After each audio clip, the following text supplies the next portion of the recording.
que algún día volveré. El tiempo lo dirá. No dudes de mí. Es complicado de entender si tú no estás ahí. No puede amanecer.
to this AGM.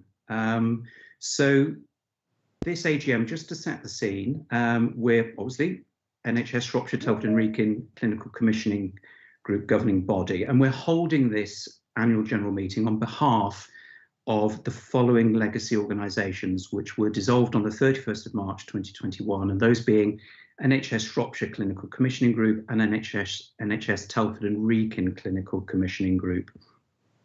So this meeting's held in public and is being recorded for purpose of the minutes and being live streamed.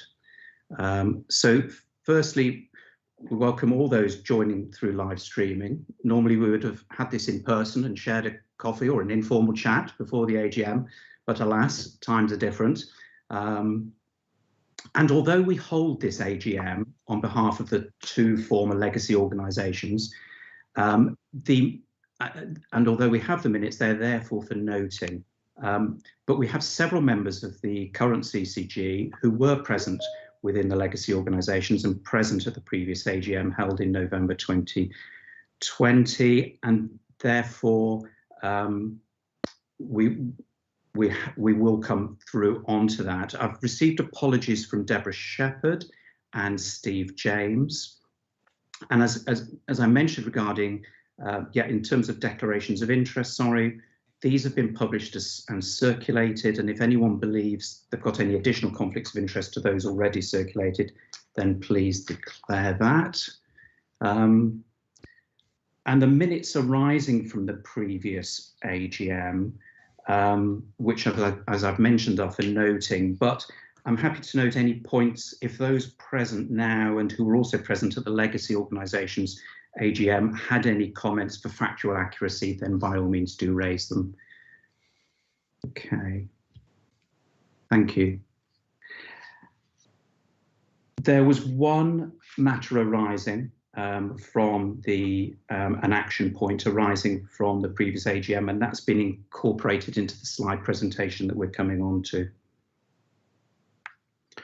So moving on to the annual reports, I should note that in the agenda that was circulated, it just incorrectly mentioned that these annual reports were for 2019-20 for each of the two previous organisations. That should actually, I should correct that and state that that was in error, and it should state that these were the annual reports for 2020-21 for both former CCGs. Thank you. So, Alison, if you're able to do the magic and put up the presentation for us, that would be excellent. Thank you.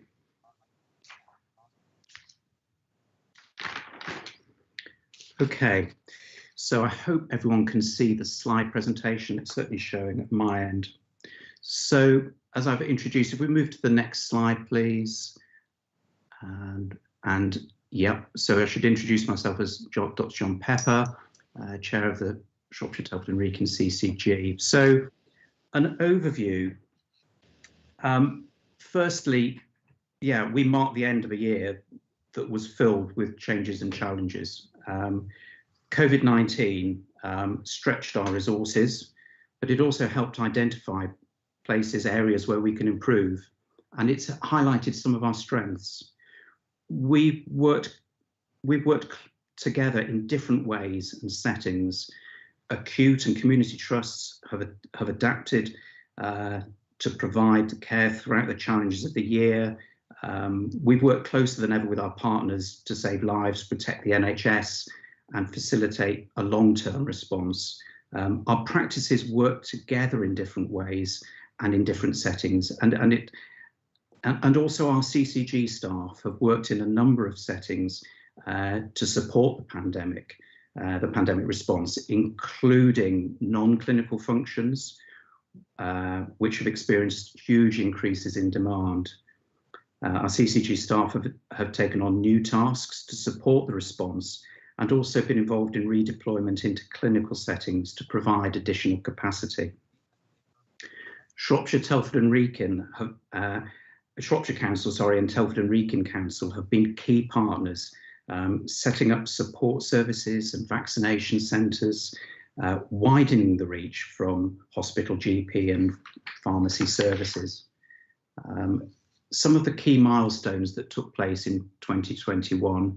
I have to mention Dr. Julian Povey, who stepped down as chair at the end of March 2021, and Mr. David Evans, who left his role as accountable officer also in March 21. And our thanks go to them both for their outstanding contribution to the CCGs throughout, and for leading the organisations through what was an exceptional year. So our transition to a single CCG creates a number of opportunities to work more efficiently and effectively to reduce health inequalities and provide value for money healthcare services when and where they're needed. And CCG staff have worked hard to streamline the processes and create a single structure. And the groundwork for this occurred very much in 2021. And then on the 1st of April 21, we became an integrated care system. And we're working with our partners across the system to establish new ways of working together for the benefits of our local health and care services. And again, the preparatory work for this occurred in 2021. So moving on to the next slide, please. I'd like to highlight some of the key achievements which occurred in 2021. NHS 111 First was introduced in December 2020 across Shropshire, Telford and Wrekin to manage urgent but non-life-threatening healthcare needs. The detrimental impact of COVID-19 on particular groups, well, clearly that was brought to our attention across the country, and particularly for those living in deprived areas, people from ethnic communities, older people, men, those that are obese or who have long-term conditions, people with learning disabilities, and who have mental health illness. To address those issues, the CCG has completed quality impact assessments with service providers, assessing the impact. For example, primary care and the Shropshire Community Trust community nurses have collaborated to identify high-risk, vulnerable patients in order to deliver those essential services and home visiting for urgent needs. The CCGs also prioritised physical health checks for individuals with learning disabilities who are at higher risk of physical health conditions. And there's been a significant increase in in-month health checks occurring during 2021. The frailty intervention team have ensured that over 75-year-olds who arrive at A&E are assessed more quickly and ensure, when appropriate, they're safely transferred home or to another service for treatment to help recover more quickly. And this has been recognised from the Acute Frailty Network as an exemplary service. A Shrewsbury admission avoidance team has helped provide preventative care and support, helping reduce winter pressures in acute settings. And that's demonstrated as achieving an 85% rate of admission avoidance. The Telford and Wrekin Health and Social Care Rapid Response Team, this is a multidisciplinary team, and again, preventing where appropriate hospital admission for those experiencing a health crisis. And this demonstrated a 93% admission avoidance rate and saving over 252 bed days over 5 months. And then mentioning the Telford Healthy Hearts programme, and this addresses the risks of cardiovascular disease and continues to show a positive impact of prescribing a high-intensity statin. So at this point, I'd like to pass on to Mark Brandreth, who has taken the role and joins us as our accountable officer. Welcome, Mark. Thanks, John. Thank you. Very kind. I'll only take a couple of minutes up. John's just asked me to speak a little about the future. I, of course, have got 2 jobs at the moment. So I am the interim AO for the CCG, interim accountable officer, but I'm also the ICS executive lead of the integrated care system. And I suppose this was the theme of just the next couple of minutes in terms of John's just described some of the excellent work that's gone on over the last period, focused particularly on the work of the CCG and the wider NHS during the pandemic. I just wanted to say really that the intention of the integrated care system, which will come into being as a statutory body from April, is absolutely to build on that. The CCG functions by and large will transfer into the ICS. And I guess just a couple of things on this slide just to pick out. So a real change, I suppose, and you know, forgive me, this has been coming really over the last year and very definitely during the pandemic, about in old-fashioned language, providers and commissioners working together. John's just described some of the excellent work that's been done locally in terms of clinicians and organisations working really closely with patients to make sure that care is available and accessible. And really a big central driver of the integrated care system, and a big thing behind the logic of this health bill, is to bring together health services and social care services, so local government and the NHS, much more together under one kind of planning umbrella, and where it makes sense to do so, and there are many examples to do it kind of operationally in terms of organisations working really close together. Part of the approach to that will be through our two places, one Telford, one Shropshire, and the place-based working. And I think I'm sure we'll talk again over the next few months about the evolution of place and how that will work, as it particularly focuses on the work of local communities. And for me, particularly, is the place where population health management and primary care is enshrined as the basis, really, the GP registered list as the basis for our approach to population health management, and the fundamental premise that we're all trying to strive for, which is to improve health and reduce health inequalities, which is absolutely the focus. Next slide, please, Alison. I feel like Chris Whitty now. I've always wanted to say that. Thank you. Just a couple more words on the aspiration, if you like, in terms of this. There are two parts, or there are arguably three parts to what we're setting up. So there's the NHS body, which will be the Integrated Care Board. There's also, which is as important, the partnership working we'll be doing with the local authorities. And so I'm really pleased to say that the two local authority leaders have agreed to jointly chair the new board, the new body that will oversee our work together around the wider determinants of health and the kind of strategic approach.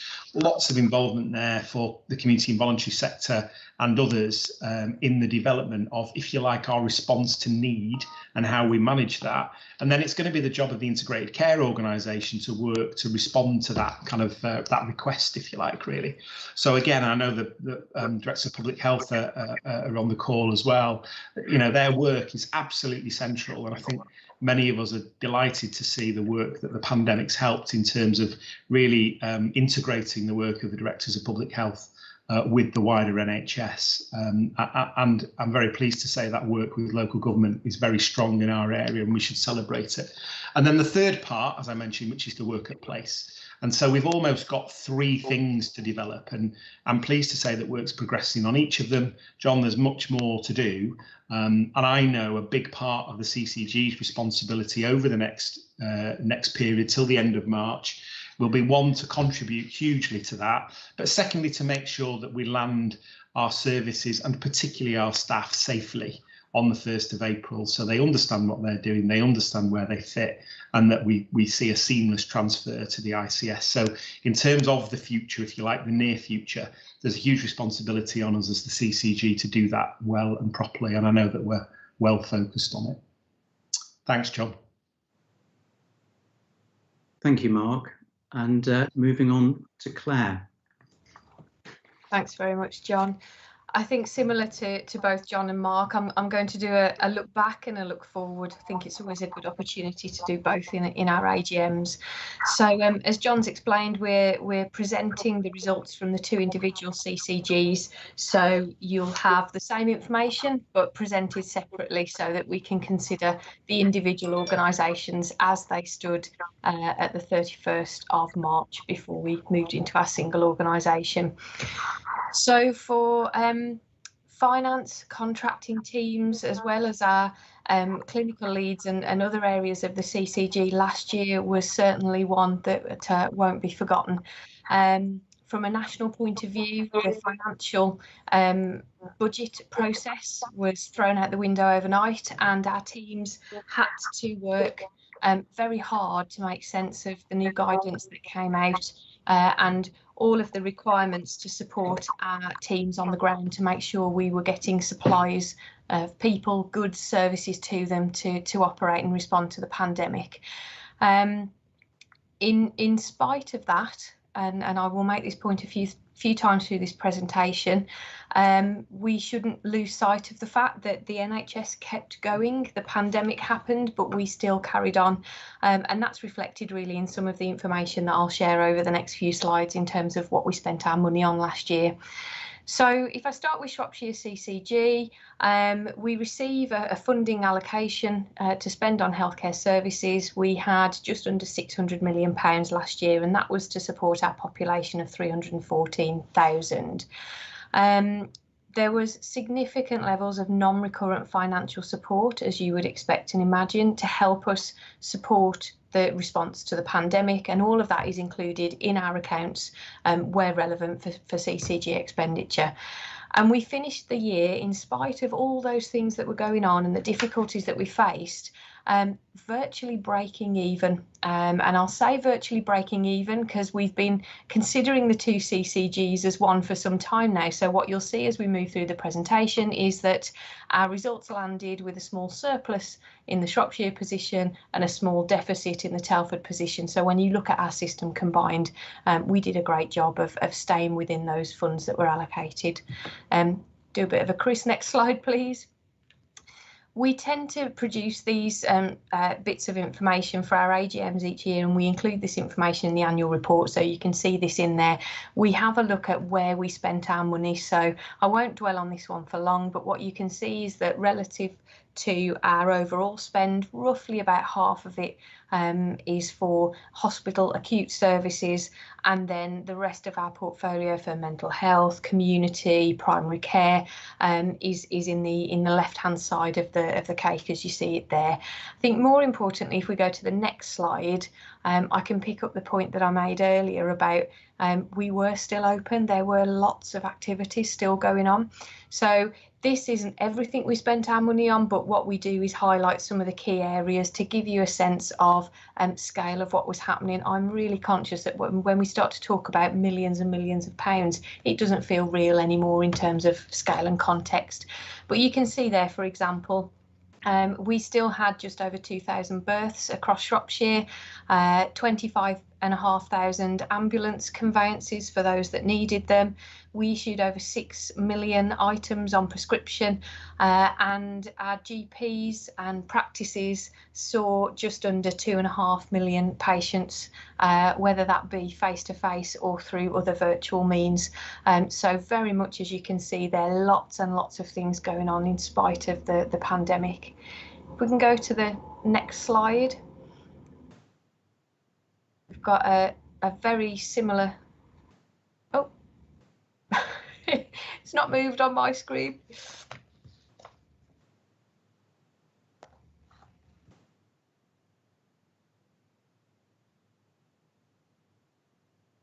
Gives people a chance to have a longer look at the Shropshire information before I move on to Telford. There we go, thank you. Oh, so for Telford and Wrekin, as I say, we've presented the information in the same format. Smaller population, 173,000 people, so as you'd expect, that allocation is slightly smaller too, so £290 million. As I explained, a small deficit presented, but in the grand scheme of that 290 million, not a material figure. So as I say, when you combine the results of the two CCGs, we did well to land where we did. If we go to the next slide, what you'll see is a very similar profile of expenditure for Telford as there is for Shropshire. So a rump of our spend heading towards hospital-based services, acute services, but again, very much then our other areas of focus around mental health, community, primary care and other things are in that left-hand side of the wedge. And if we just skip to the next slide, we can see again similar story here in terms of the level of activities. As I say, not everything we paid for, but certainly some headlines to give a sense of scale. 3 million prescriptions, 2.5 million GP appointments. So we've got lots and lots going on that we're spending our money on. If I then look to this year ahead and beyond, I think it's fair to say that those challenges that we've had as individual CCGs and now as one still prevail. So a lot of the support that we had from national funding last year was non-recurrent in its nature, and we know that we have an underlying financial problem in our system. We start this financial year that we're currently in with round about £70 million worth of underlying deficit. So for the CCGs, we're spending about 70 million beyond our means. The healthcare system as a whole, that underlying deficit is even greater when you combine our position with our colleagues from within the system. What we are doing is focusing together collectively on our recovery plan and our sustainability plan as a system. As Mark touched on with the ICS coming into play, the regime for finance is going to look very different. We are going to have a system allocation that we manage. We are going to step away from the silos that we've had previously organisationally and very much more focused together on how we collectively address some of the financial challenges that we have. So that's very much a focus of myself, my team and our colleagues across the system really. I think it's really important for us, not only in terms of that financial recovery, but actually when we talk about our sustainability plan, that's about services to patients too. And while I'm conscious that my report and presentation is the finance report and it talks about the financial numbers, just to give our board and any members of the public that are listening assurance that patients remain at the heart of our decision making, and so our financial reporting is here to reflect back how we're spending our money, and obviously we'll use our models and mechanisms to manage our services as efficiently and effectively as we can for our patients. John, I'm happy to hand back to you at that point. Thank you. Thank you, Claire. Thank you very much. So, yes, I mean, clearly we've seen through this AGM a summary of our legacy organisations, but also a glimpse of the opportunities of our future. So I just, thank you to all those that have helped in the preparation of the material for the AGM. Thank you for those that have joined us through live streaming. And looking to the future, the date and time of the next AGM meeting is to be confirmed, and similar to this meeting is likely to be held on our behalf by a new and exciting organisation. So with that, I bring to a close this AGM. Thank you. Okay, now the link for the part 1 of the governing body meeting remains the same. So I expect that recording will continue, and I suspect that the same link, if I am right, remains open for the public. And with that in mind, there may be those that are expecting to join the part 1 meeting at 1:30. So I think there's just a slight pause here of about 5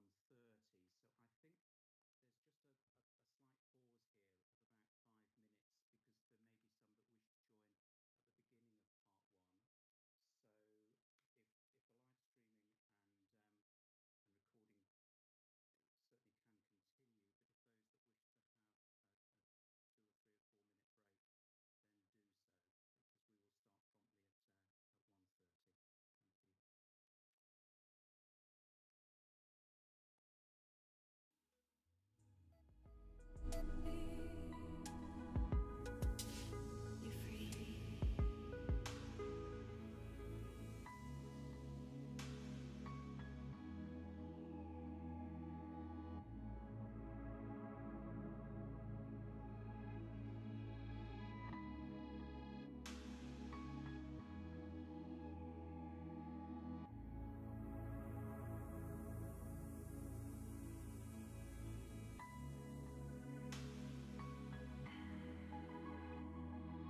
governing body meeting, Shropshire, Telford and Wrekin CCG.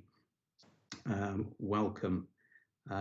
This meeting is taking place over Microsoft Teams, obviously, and it was just to say at the beginning that it would be worth noting for those present to, if you could avoid putting comments in the chat bar, and unless they're for an administrative purpose, because the members of the public who are joining us through live streaming won't be able to see those comments. But any admin type issues that need to go in, then of course do.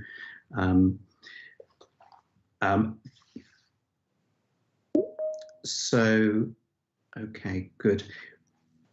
Just, I think we're all, yes, we are all in. So if we start then with members' declarations of interest, they have been circulated, and if anyone's got any declarations of interest in addition to those that have been circulated and published on the website that are pertinent to today's agenda, please raise them now.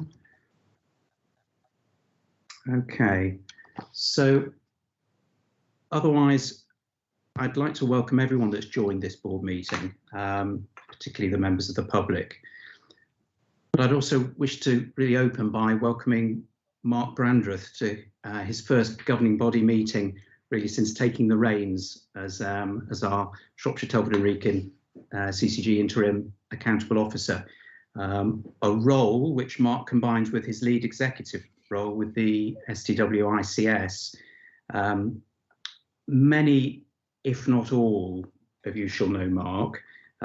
Mark's previous role was that of Chief Executive of the Robert Jones and Agnes Hunt Hospital for the past 5 or so years ago, and more recently he's held the lead Chief Executive role of our ICS. Mark brings considerable leadership experience at both local and national level, including the rollout of the Nightingale Hospital programme. And additionally, I'd like to, at this point, put on record, our sincere thanks to 2 other individuals, to Claire Skidmore and Laura Clare. So Claire Skidmore stepped into the interim AO role while the process took place to appoint Mark, and Claire showed her remarkable talents, and that these clearly extend beyond her Chief Finance Officer role. So thank you, Claire, for holding the AO responsibilities for the first 5 months of this year. And Laura Clare, who took the interim role of Chief Finance Officer for those same 5 months, and also didn't simply provide a covering role, but fulfilled the demanding requirements that come with a Director of Finance role. So neither Claire nor Laura, I suspect, anticipated these interim roles would have lasted 5 months. So I just really wish to say that their professional and calm approach to the scope of their work is much appreciated, both within our CCG and I know across the system. So thank you. Thank you very much, John. Okay. And at this point, after that welcome for Mark. Mark, welcome, and for you to deliver your accountable officer's report. Thanks, John. Thank you, and thank you for the welcome. And if I could just extend that to everybody, Claire particularly has welcomed me. I think with a sense of thank God for that.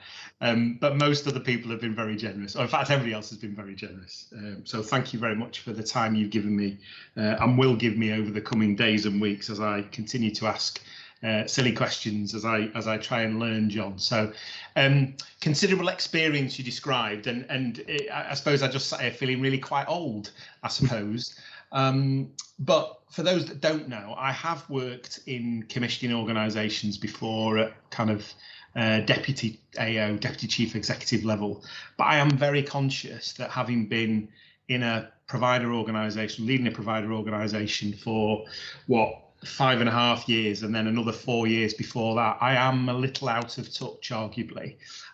So I am still very much the newbie and keen to learn and pick things up quickly, which is why I started actually with a visit to one of our GP colleagues, Tim Little, in Whitchurch.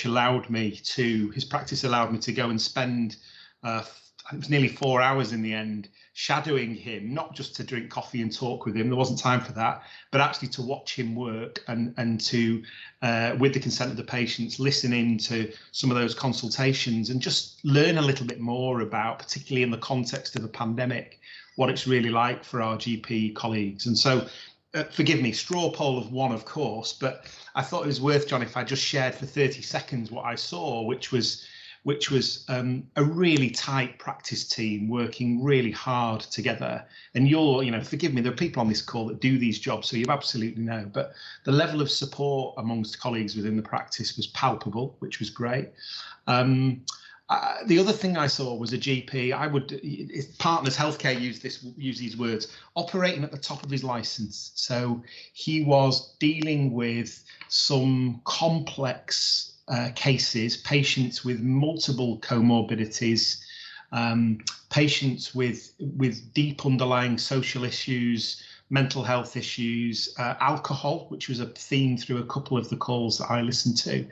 And the best moments of the afternoon actually were when Tim was in conversation with another healthcare professional. So a brilliant physio, actually, he was working in the SOOS service, the Shropshire Orthopaedic Outreach Service, who'd done a thorough holistic assessment of a patient, one of Tim's patients, over more than an hour, which Tim hadn't been able to do. I knew this patient very well, but the conversation then between two senior healthcare professionals about the care of this patient in the round was really quite impressive.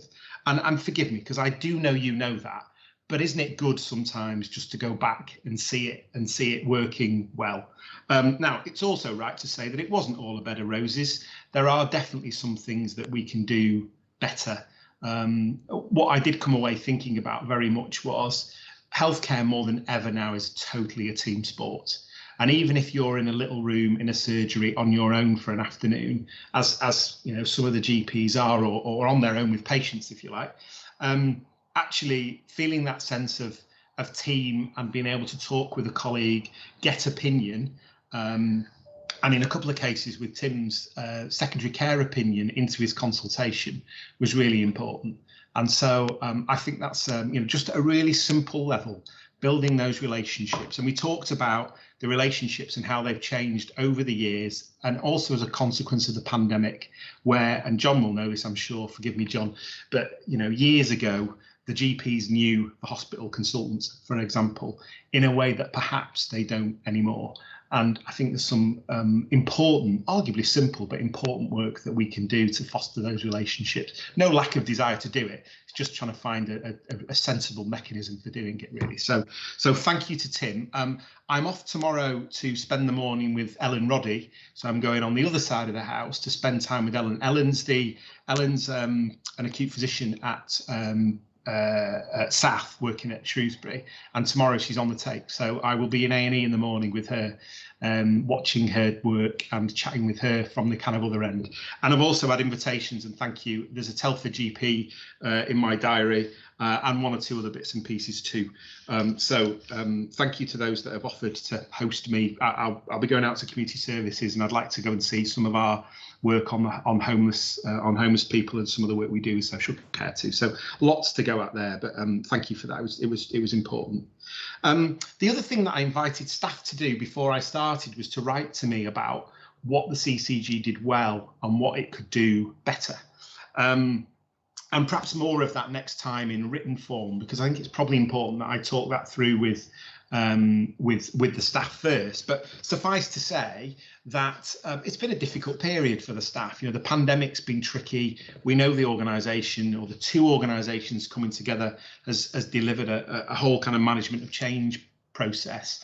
What I absolutely can say, John, is with Claire at the helm, the staff feel very much that the communication particularly and the involvement and engagement has improved considerably. And so I would like to call that out to Claire and thank her for that. I know how well her director colleagues and others have supported her with that, but I'll be looking to build on that and kind of foster that some more. Our staff are going to go through another period of change. There are some very good people. We need to look after them really well. So that will be an important theme, really.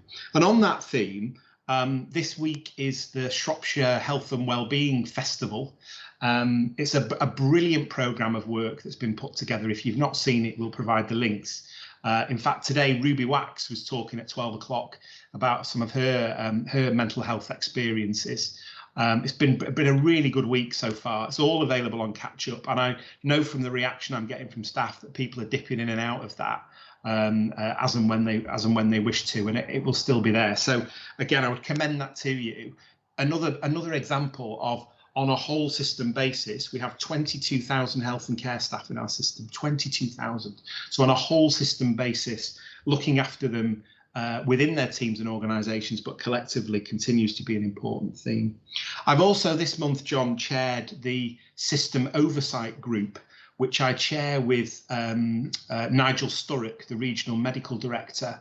And that's the group that basically sits over the quality work, the quality improvement work that Shrewsbury and Telford hospitals have been doing for the last period, and their journey in terms of trying to get to good and a good rating. But it also wraps in the wider system work as well. So I'm very pleased to jointly chair that. And I just offer that into you as a good example of the CCG and the system working right alongside our, what we might have called in the past, our regulators, but right alongside NHS England in terms of driving that improvement. And I'm pleased to say there are definitely some green shoots from the excellent work that Louise and her team have been doing, and the work that the wider system's been doing to help with that. I've also been working very hard this month with others on the sustainability agenda. So continuing to try and find a way of improving our underlying financial position and improve our services and make them safer.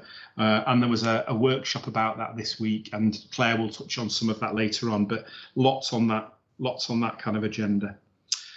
Probably finally, just to say that I've also reached out to a couple of our patients. I mean, there's limits, of course, to how much I can do, but certainly a couple of our well-known patient advocates, and I won't say their names because I've not asked them permission, but very warm reception from the two that I've spoken to, and a third that I've got booked in the diary.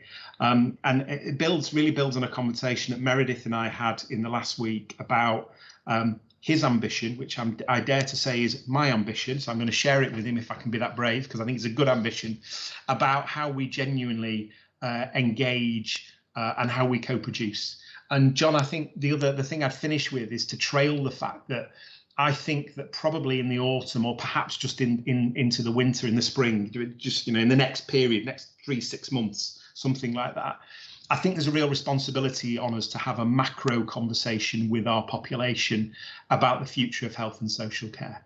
There's little doubt that things are changing. We saw the announcements yesterday about social care funding and the tax system changing. Our services are changing. The need and demand is changing. And children and young people's mental health, for example, is off the scale in terms of the amount of support that's needed. And so I think there's a duty on us to have a macro conversation with our population, and the CCG needs to be central to that. Absolutely. I think that's something that we can orchestrate and support on behalf and with our wider system colleagues. So again, more about that in the future, but there's some work going on in the background to see how we might do that and begin to get into some deliberative trade-off conversations with our population, so that then we can work that through in terms of what our population thinks and how it wants services to be, and then think about what that means for our patients. And Meredith and I also had conversations about how we can include people going forward. So that's enough for now. They're kind of my highlights, not bad for a week, but kind of my highlights in terms of the things that we've started on. Thank you, Mark. That's not a bad synopsis for day 8. So wonderful. And you've obviously hit the ground running. And I can vouch for the Health and Wellbeing Festival. I've dipped into it as well, and it's high quality. And I'd certainly recommend that folk have a look at the agenda and explore that. And Mark, you've given us, I think, a real sense of direction. A real sense that you've got a huge appetite to make things better, and particularly regarding engagement came across in those comments. So that's really encouraging to hear. Thank you. Smashing. Right, we move on into the minutes now from the previous meetings, which have been circulated. So if I can start by just asking whether there are any points arising from the minutes of accuracy, and I won't go through page by page. I'll simply take individuals as they raise their hands. Okay, thank you. So starting, if I may, with Donna. Thanks, John. It's just a correction. I think it's on page 13 of the minutes, 12.3. It's a comment I made, and it says in relation to quick delivery, it should actually have been KIP or QUIP delivery. Yeah, KIP delivery. Okay, thank you for that, Donna. We can have that corrected. And Meredith.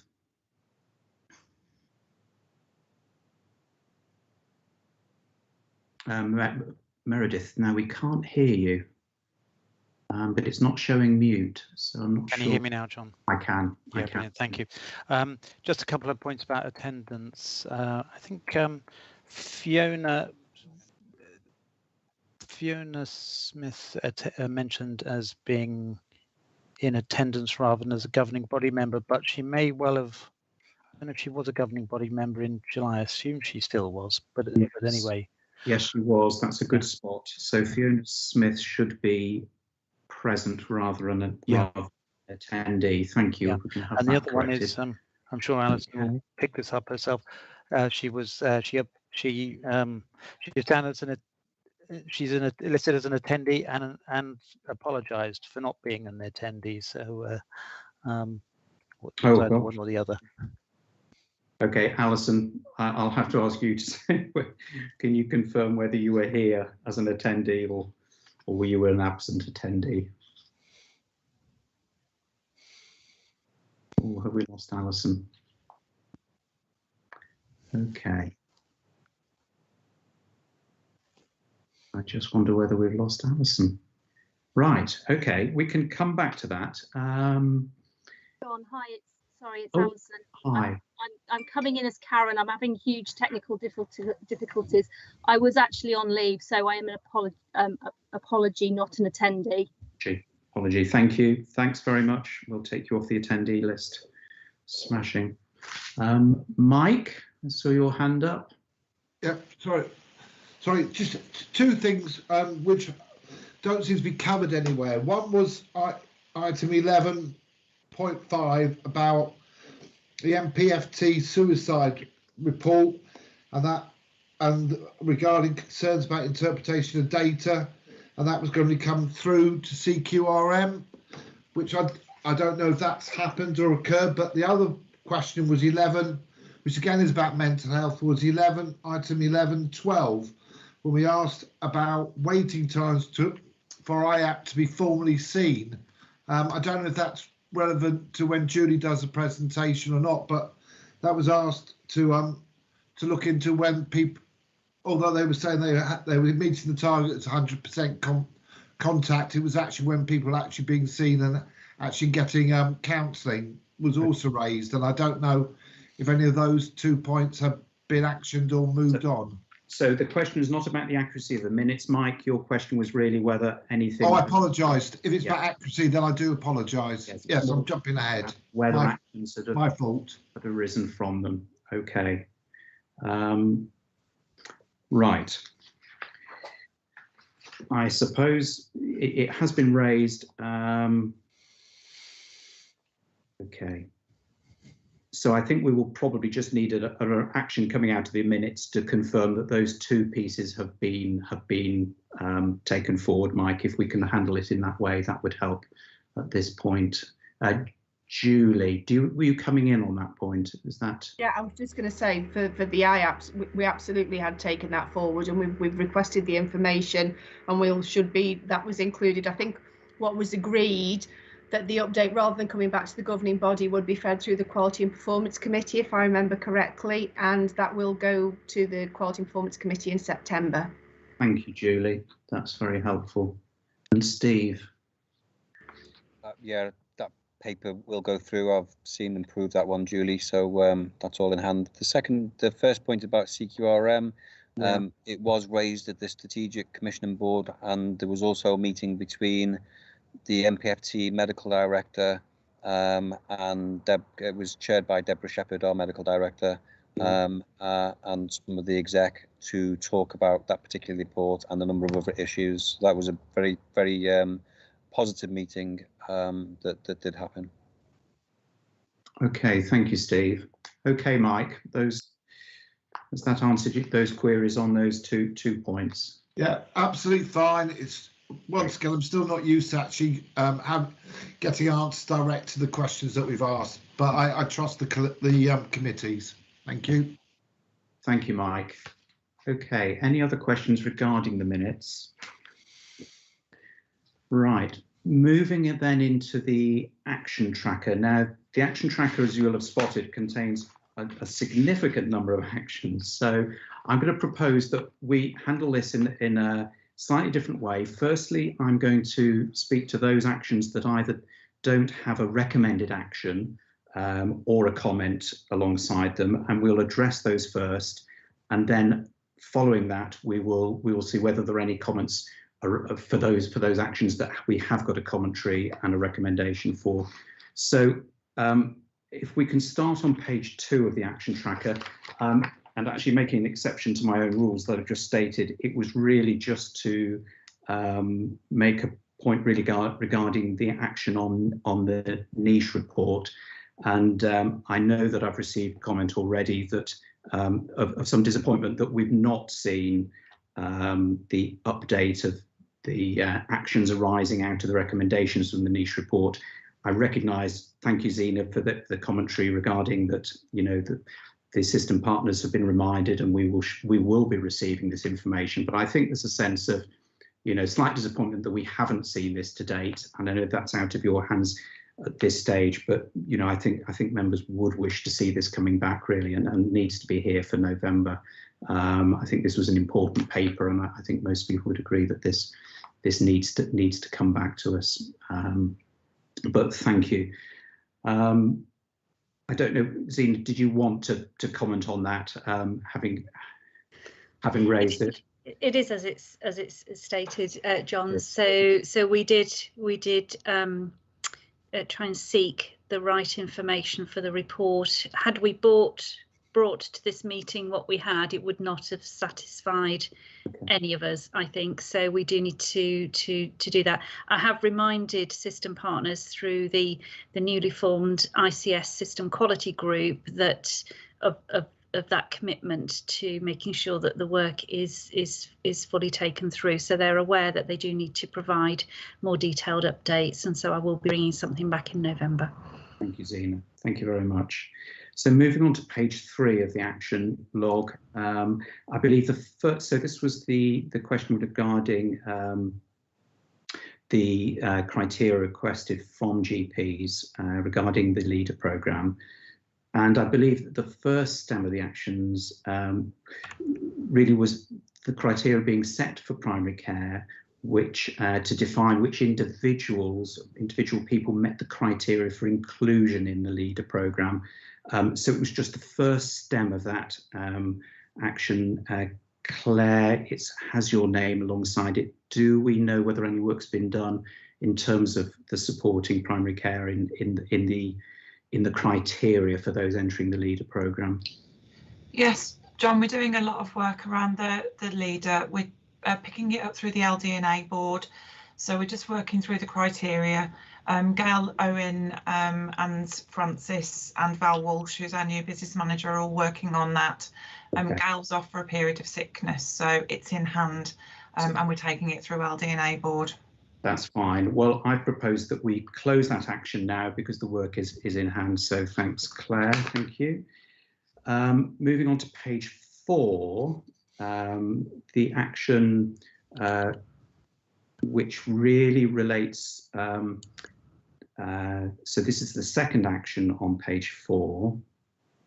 And this is regarding a suggestion by Martin Allen, really, that whether there could be a Gantt chart against the rollout of the Badgernet. Now, oh yes, I mean Gantt is eponymous; it should have a double T. But yeah, and I don't think Fiona's now with us. But in terms of, do we have any update, Zena, in terms of whether a Gantt chart's being developed so that we can really see how the rollout of Badgernet is progressing across, or is planned to progress across our system? Thanks, John. Yeah, so just for accuracy, Fiona is still employed by the NHS CCG as programme manager until the 15th of October. So I've asked for an update on this, and we do discuss it at the NHS programme board.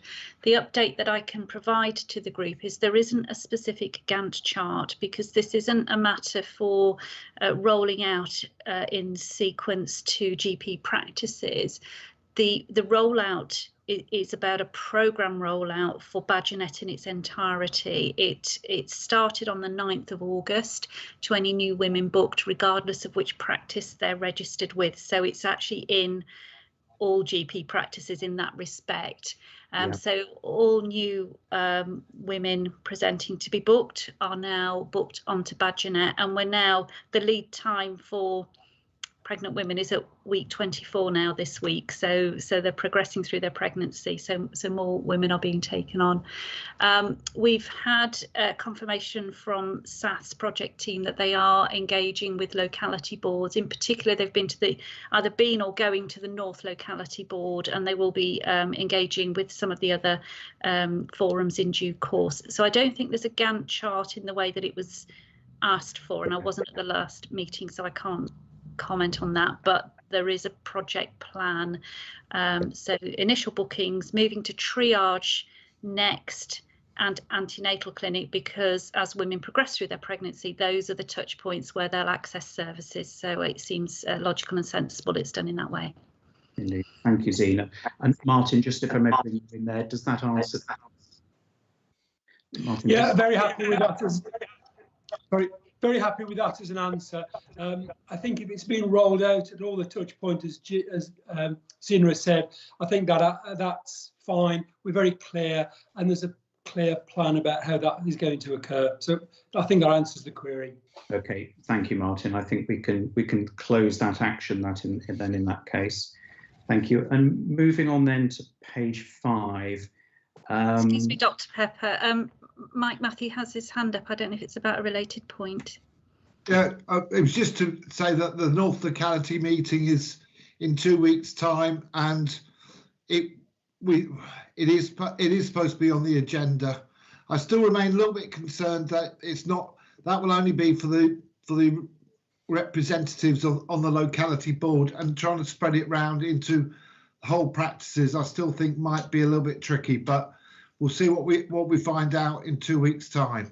And Mike, if you're there for that, then could you publicise that, because there will be representatives from each practice of that locality. So if you can stress the importance of feeding that back to those individual practices, all of which are represented there, that would be really helpful. Yeah, that's fine. Yeah, great. And Steve James.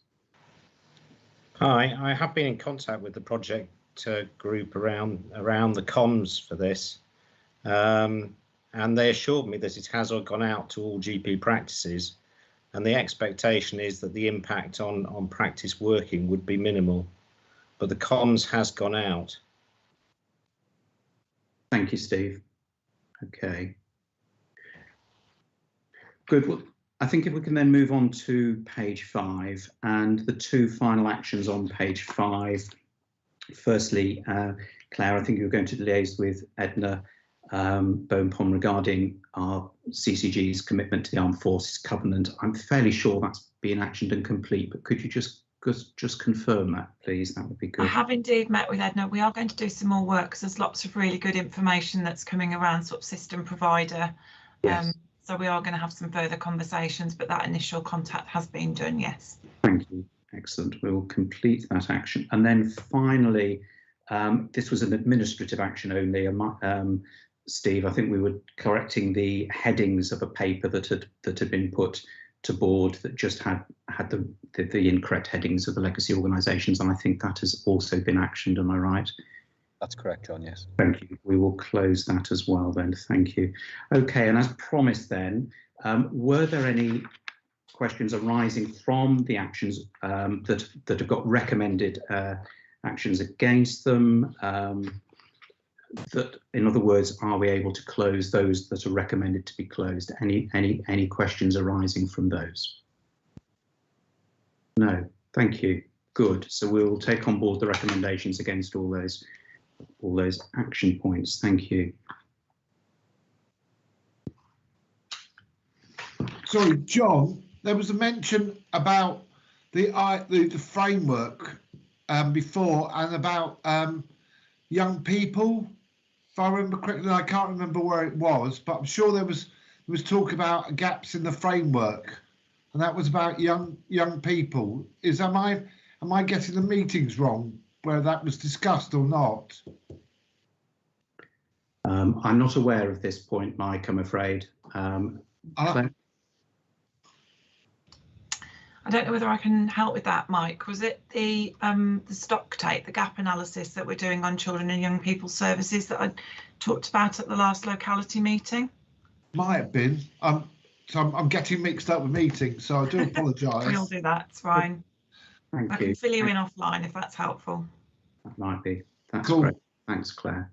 So if just moving into the next item on the agenda, questions from the arising from members of the public. I can confirm that we have not received any questions from members of the public this month.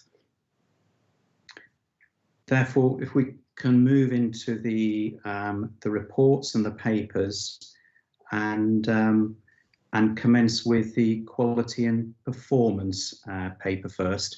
Now, just as with all papers and with our meetings, we'll assume that the papers have all been read. So we really only need brief introductions highlighting any key points that the presenters wish to make before we open them up to discussion. So Meredith, would you like to start? Thank you. Thank you very much. Yeah, a departure from our normal way of doing things. This discussion about whether we needed two papers, one a revised overarching paper from performance and quality directorates, which was effectively a repetition of what went to quality and performance committee, or something a little bit more of a synopsis which summarized the main items that were discussed and considered to be those of most significance at the QPC. So what we have today is something of a hybrid, I think, really. What I've set out is a summary of the main items that were discussed and kind of the key features of the points being presented to the committee. So I'd be interested to know, as part of our discussion, obviously opening up for further reflection and questions, whether the style of this paper is helpful, or any other comments that the governing body members might have, just in terms of how this information is being presented, because it's not a kind of the finished product. It's a stepping stone to a new way of reporting. But otherwise, Julie and Zena obviously have the detail, and I'm happy to help as well. So thank you. Thank you, Meredith. So open to questions. Jeff. Yeah, thanks, Chair. It was just a question, really, in terms of when I read the paper. There was a number of areas of concern, as we all know, that were related to workforce. This has been an area that's been an issue for us for a number of years, and obviously is an issue in the wider NHS. I think both in primary and secondary, but I didn't really get a feel within the paper what the mitigation was, or what we were actually doing to it to focus on that. So I suppose my question is do we believe that the mitigation is sufficient, and what more assurance can the board get that we are, even if in small steps, starting to address some of those workforce issues? Thank you. Thank you, Jeff. Zena, would it be appropriate to come to you at this point? Thank you. I'm trying to put my hand up, but it's not quite working. I think particularly around the maternity piece, Jeff, would that be right? You're particularly focusing on that, but perhaps not exclusively. Not really. I mean, I think one of the things that was A&E. It was mentioned radiology, maternity. So I think it was just more of a generic issue around workforce rather than specific to one speciality. Yeah, I mean, it's an ongoing matter that we keep under close review and have frequent discussions with SAF in particular about that. They have got some significant plans around workforce, not least recruitment drives around new midwives and supporting new models of care in midwifery, which will help. They've had some success in emergency department in terms of recruiting to the nursing workforce, but the medical workforce is still, it's a national shortage and something that we feel very keenly in this system. The same with the radiology consultant workforce as well. There aren't any easy solutions, but in terms of mitigation, there are temporary workforce solutions in place, which allows the services to continue. But I think we would all agree we'd rather see some substantive workforce solutions coming in, for obvious reasons. What I can say for maternity, because I think it's quite important that this board is cited, that there have been some service impacts because of maternity midwifery staffing shortages, and that has seen alongside midwifery-led unit, the Wrekin midwifery-led unit based at the Princess Royal Hospital in Telford, has been closed from time to time, with some very small impact on the ability to also deliver home births. It's under daily constant review, and there is a staffing assessment tool that's undertaken at various intervals throughout the day at SAF, with decisions from that around whether or not that the midwifery-led unit and home births can continue for that next forthcoming time period. Births are still happening at the hospital. They're happening on the consultant-led unit when the midwifery-led unit is not open. So women still have a choice about a midwife-led birth experience, albeit not in the building, in the room in which they would have had if it had been the midwife-led unit. We've had a small impact, as I say, on home births, and that's affected just one person, and that person did safely deliver as an inpatient. There's a robust identification and escalation process around the staffing, and it's a matter of continued attention. And on that note, it's worth mentioning as well that the Shrewsbury standalone midwifery-led unit remains closed. That's been closed for almost 2 years now, initially because of the estate's facilities needing some refurbishment, and latterly because of that staffing situation, and we would support that as the right and proper course of action on the grounds of safety at this point in time. Thank you, Zena. Jeff, in terms of the assurance there, it sounds as though there is a degree of insurance, possibly limited assurance, but assurance nevertheless of staffing issues. Is this something that you feel that would benefit from greater detail, or a paper coming back at some point in the future regarding staffing, the impact of the workforce issues across our system? I know that a lot of work is being done in this area. I think it builds on the point that Sue shared with us at last board, really, which was, there's an awful lot of work going on to try and fix some of these problems. Mm-hmm. I think, if I think back to Future Fit, the hospital transformation programme, I look at the financial challenges. A lot of those, the golden thread through this is workforce and the lack of stability there. So I suppose my question really is more a wider question, more than the assurance. And Zena always gives a very well detailed and very thorough response, which is very welcomed. I think it's just really around how we can start putting some steps forward and some milestones, if you like, towards ultimately fixing this if we can.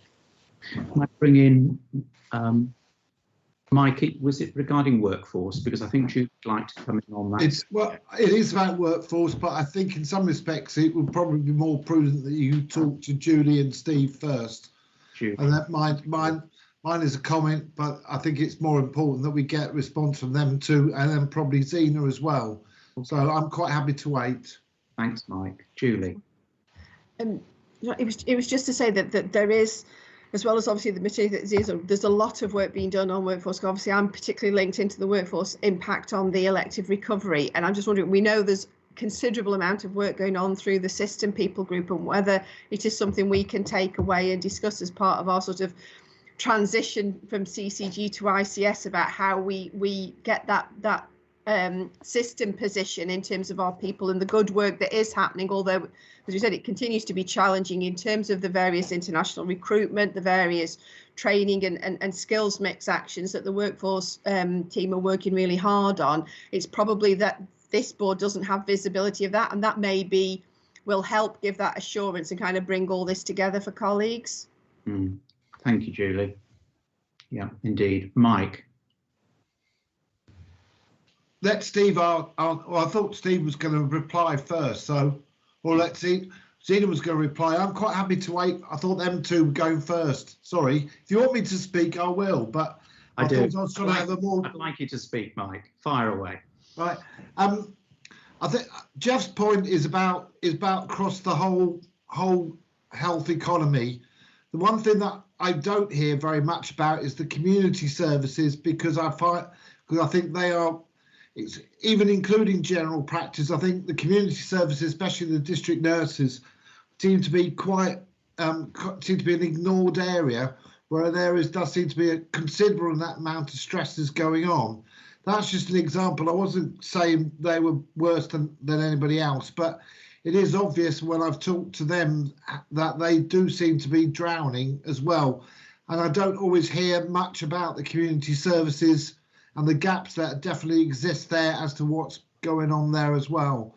So I remain slightly unassured, I think, following on from Jeff. Okay. Thank you. Mike, we'll capture some of these points. Meredith?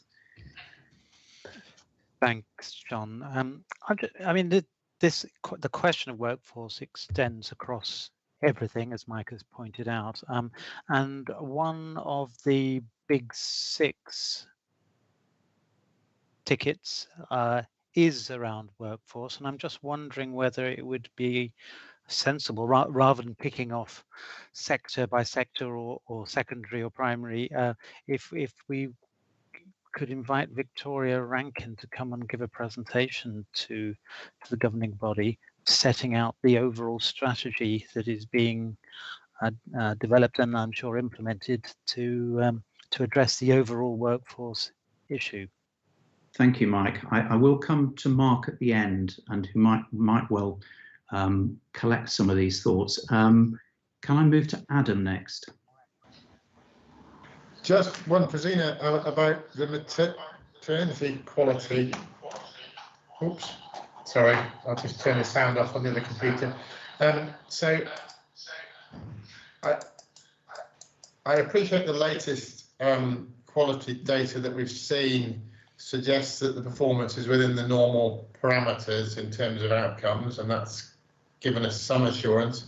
Obviously, there's this unfortunate lady who's appeared in the Shropshire Star from only 2019, and it's about, the question I suppose is the degree of confidence in which we have in the quality data that we see reflecting the real quality under the surface. If you've got a very strong answer now, that's great. If you've got a slightly less certain answer, then an answer at a later date would be more appropriate. But that's the concern I have this week from this week's paper, is whether there's any more bad news to come out of the cupboard, really. Zena, do you want to respond to that now? Yes, just on the prior point about workforce, I don't think I'm going to say anything that hasn't already been commented on. I think we do need to have a sort of more cohesive, rounded view. I mean, I've answered initially from the quality report, so I think the suggestion of Victoria and her team and that kind of report would be helpful. Just with respect to maternity, I think there's 2 points. There's one about the quality of data, and then there's a second point you made there, Adam, about a case that was in the media this week. So I'll answer those in turn, if I may. So the data of quality, we are still reliant on SATH reporting their own data. They own the data, they own the quality of that data.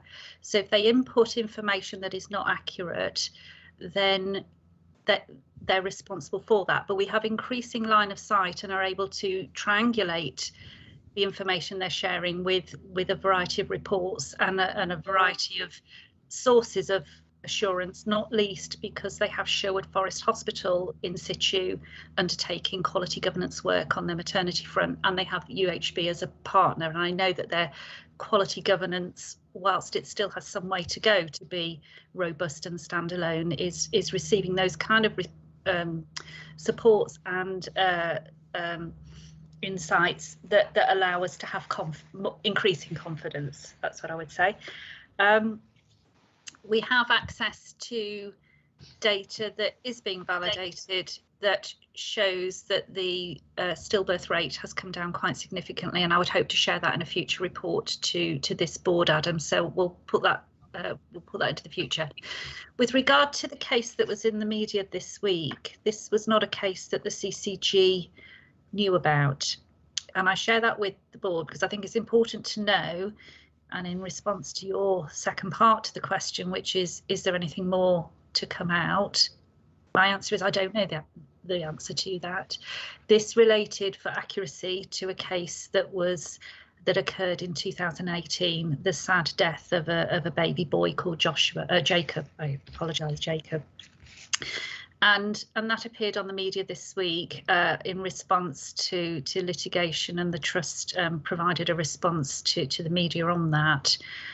I've followed that up with SAF and found that this was a case that was not reported to the CCG at the time.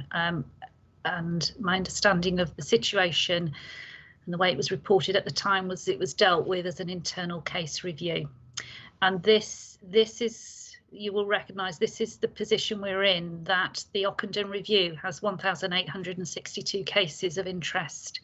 I suspect that Jacob's death will be one of those cases, and the CCG are not cited on the full extent of that 1,862. We know of a much smaller number that have been reported through contractual means.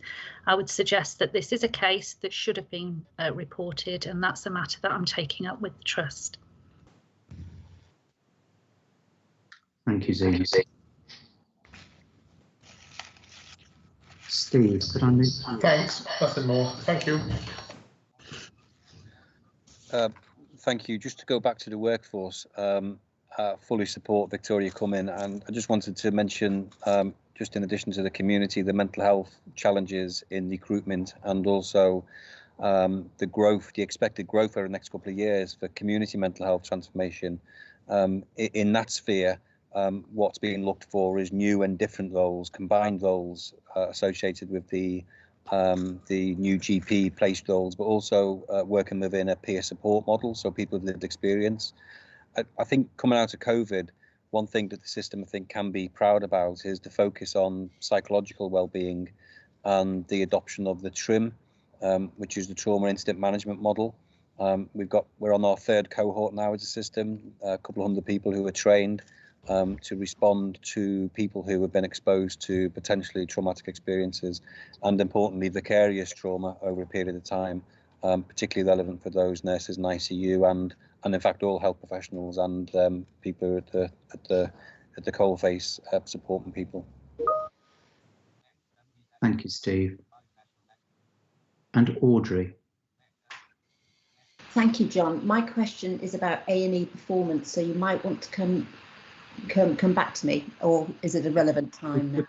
We could potentially. Donna, did you want to come in on an earlier point, either the maternity or workforce? No, it's a different point, John. Okay.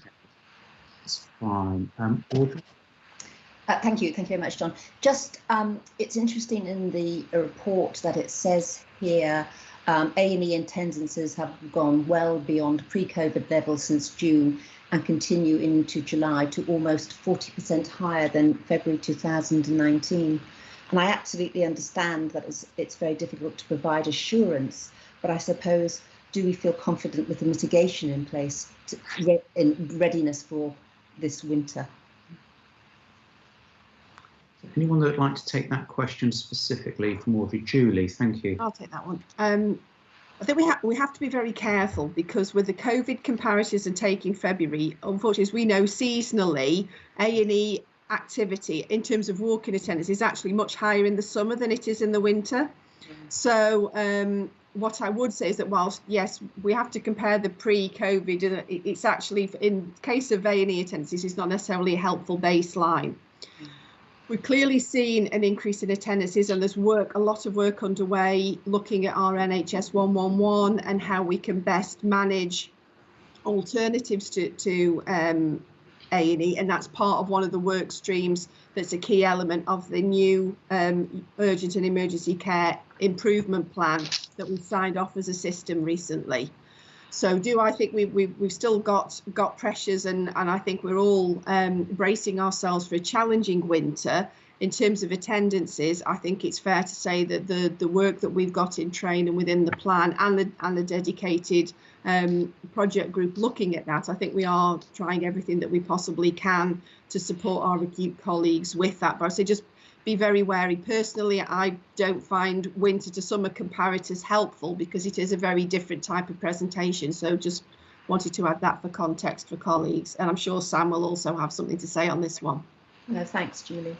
Thank you. And Donna, mindful of the time, but I think this is obviously one of the key papers that we have before us today. So Donna.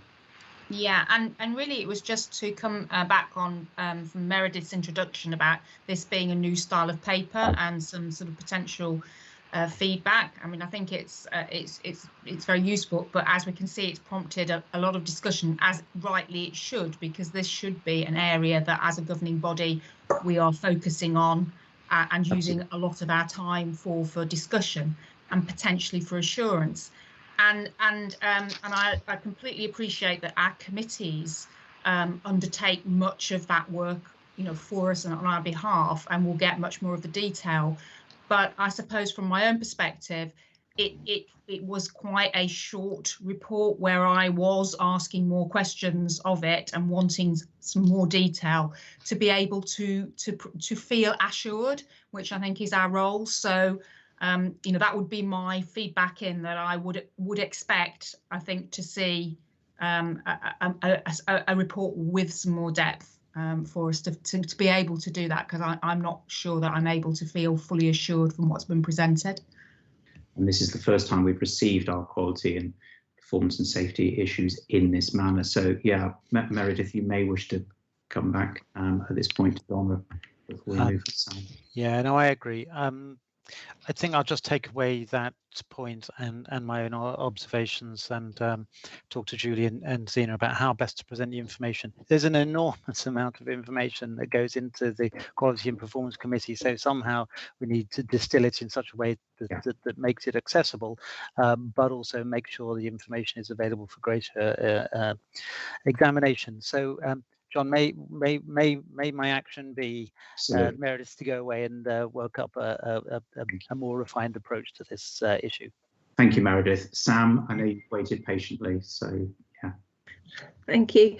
I was just going to mention the winter plan. We couldn't talk about the pressures that we're going through at the moment and the sort of lead up to winter without mentioning that. So for those that might not necessarily be familiar with the sort of cycle that we go through, each year we do produce a winter plan. Clearly, given the set of circumstances this winter and the fact that we're now doing this work in the system space rather than particularly as a CCG sort of looking in on the system, if you like, it's been a slightly different task. So that will come to the governing body. It will go through the ICS governance route towards the end of this month.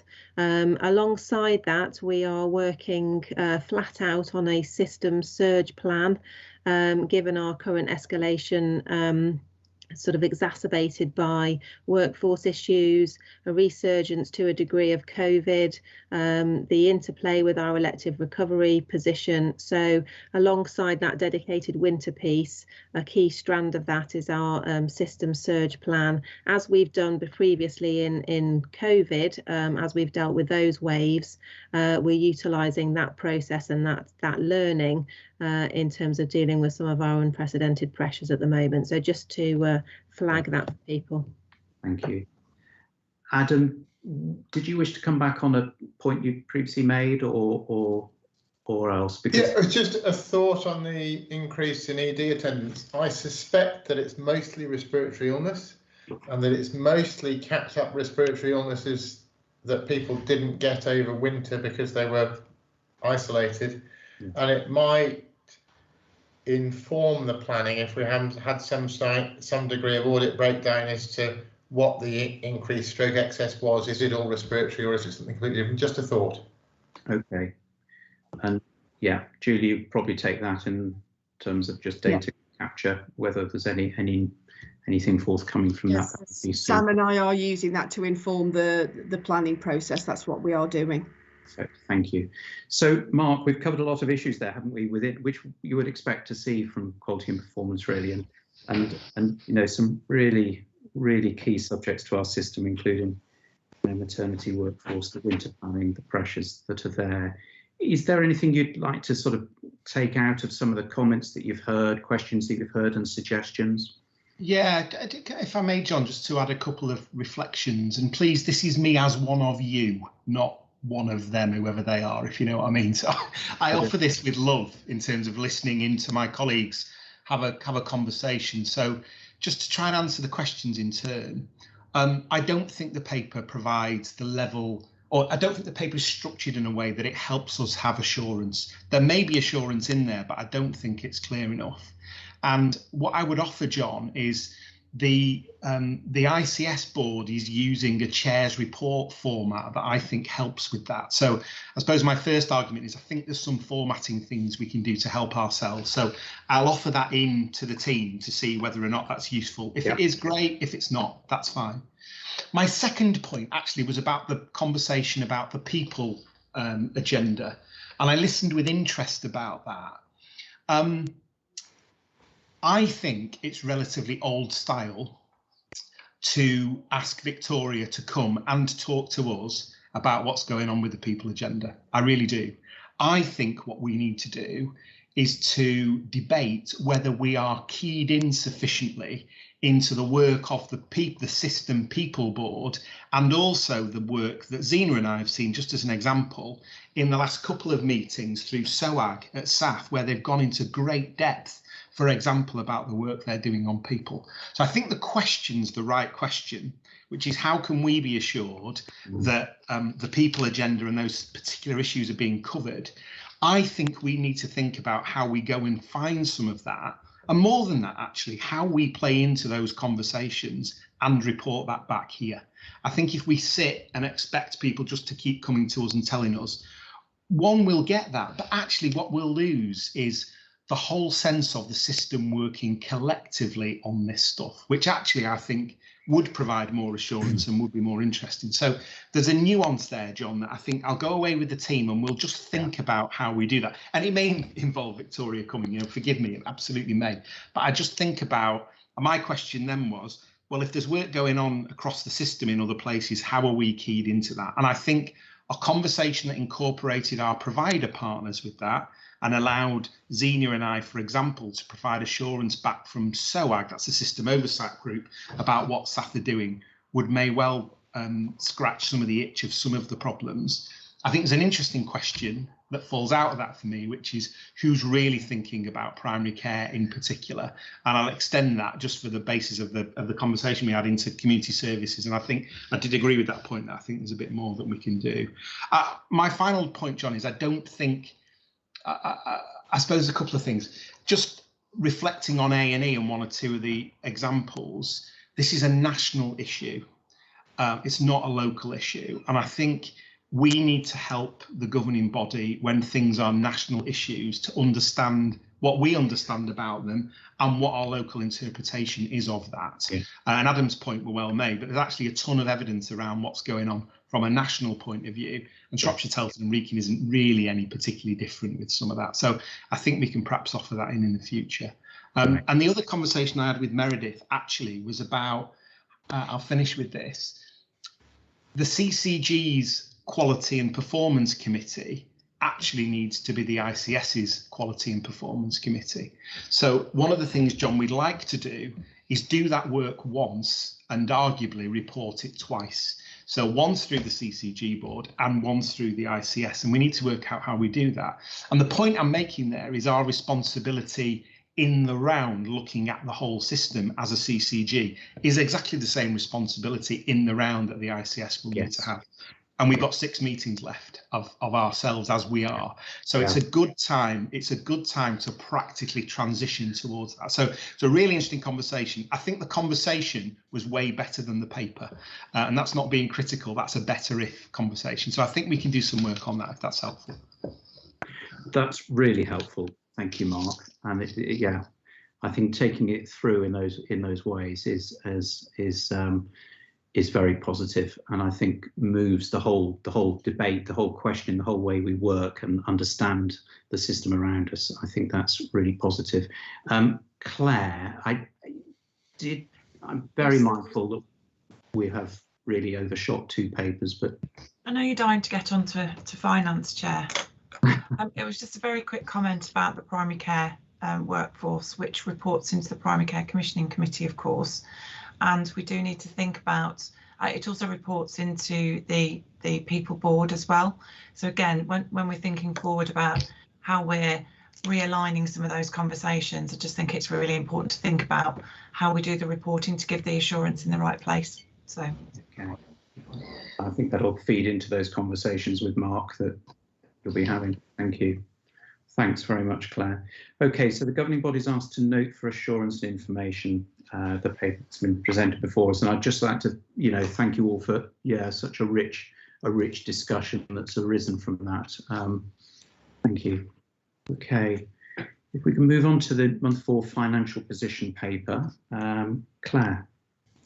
Thanks very much, John. So this is a for information paper. As John's described, it sets out the month 4 position. I don't have any material movements or changes to flag with the governing body this month. The position that we reported at month 4 is very similar to that which was reported by Laura in previous meetings. We're still operating to a half-year 1 plan. The joys of NHS finance at the moment. We don't know what H2 brings yet. I'm told something's coming on the 16th of September, so watch this space. But certainly for our H1 plan as a CCG, we are on track to deliver the position that was set out for us in the planning that we did at the start of the year. That's not without its challenges. So we've talked before, and certainly I know at length at Finance Committee about some of the things that are driving our underlying position.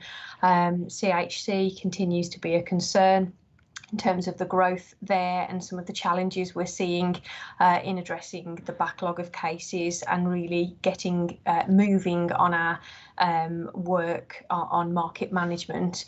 And we are in a position at the moment where for H1 we're able to cover that with non-recurring means, such as some balance sheet flexibilities and some other small windfalls that we're seeing across some of the budgets, which you would expect in year. So in year position, as I say, is behaving as we expected it to. I think my concerns, just to flag here, are more around the full year position and particularly the recurrent exit position, as I do think we have some drivers of recurrent expenditure that aren't going to go away and are going to make life very challenging for us. Related to that, we have checked and looked at our forecast for the efficiency programme. We're still holding solid on the numbers that we were reporting previously, but I can't help but remind governing body that that still falls far short of the target that we had at the start of the year. So again, another contributor to the difficult underlying recurrent position. I think as Mark mentioned earlier in one of his presentations, I think it was in this meeting, not the AGM, they all run into one. We are doing a lot of system work now on that financial recovery piece, and the board workshop that he talked about on Monday was a really good staging post in terms of confirming our view of how we take things forward as a system collectively. There'll be much more work to come, and through Finance Committee and then through Board we'll be talking about that more, but it's just really to use whatever opportunity I can to flag that work is ongoing there. So we are keeping a very close eye on that underlying position, as well as landing the in-year for the CCG as well. Thank you, Claire. I'd like to just, if it's all right, just sort of open this broader really to the questions from and then if we miss anything through our questions and don't cover those other areas that you might wish to just highlight, can we do it that way? Absolutely, that's as much as I was going to say, John. Lovely. Okay, thanks, Claire. Super. So open to questions.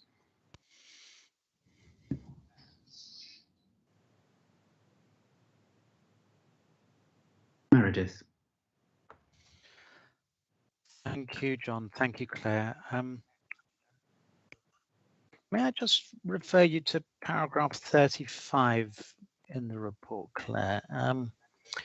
Refers to lack of investment will, of course, have implications for quality and safety. That's may be true. Well, certainly true, but I think I read that thinking, really, and what are those risks, and what will be affected in what way, and what are we doing to mitigate other than finding savings? I don't know. It just felt a little bit of a throwaway line, and it alarmed me. Okay, no, that's fine, Meredith. I can respond to that. So, we recognise that as a financially challenged system, we've done a lot of work, particularly since January, to try and address that and to start to stop the runaway train in terms of expenditure. Now, one of the things we're really keen not to lose sight of is that we do have mechanisms to tighten the grip on expenditure, but that's not without its risk on a broader basis and in a broader sense, and particularly around if we choose not to do something, there's a potential impact on patient care.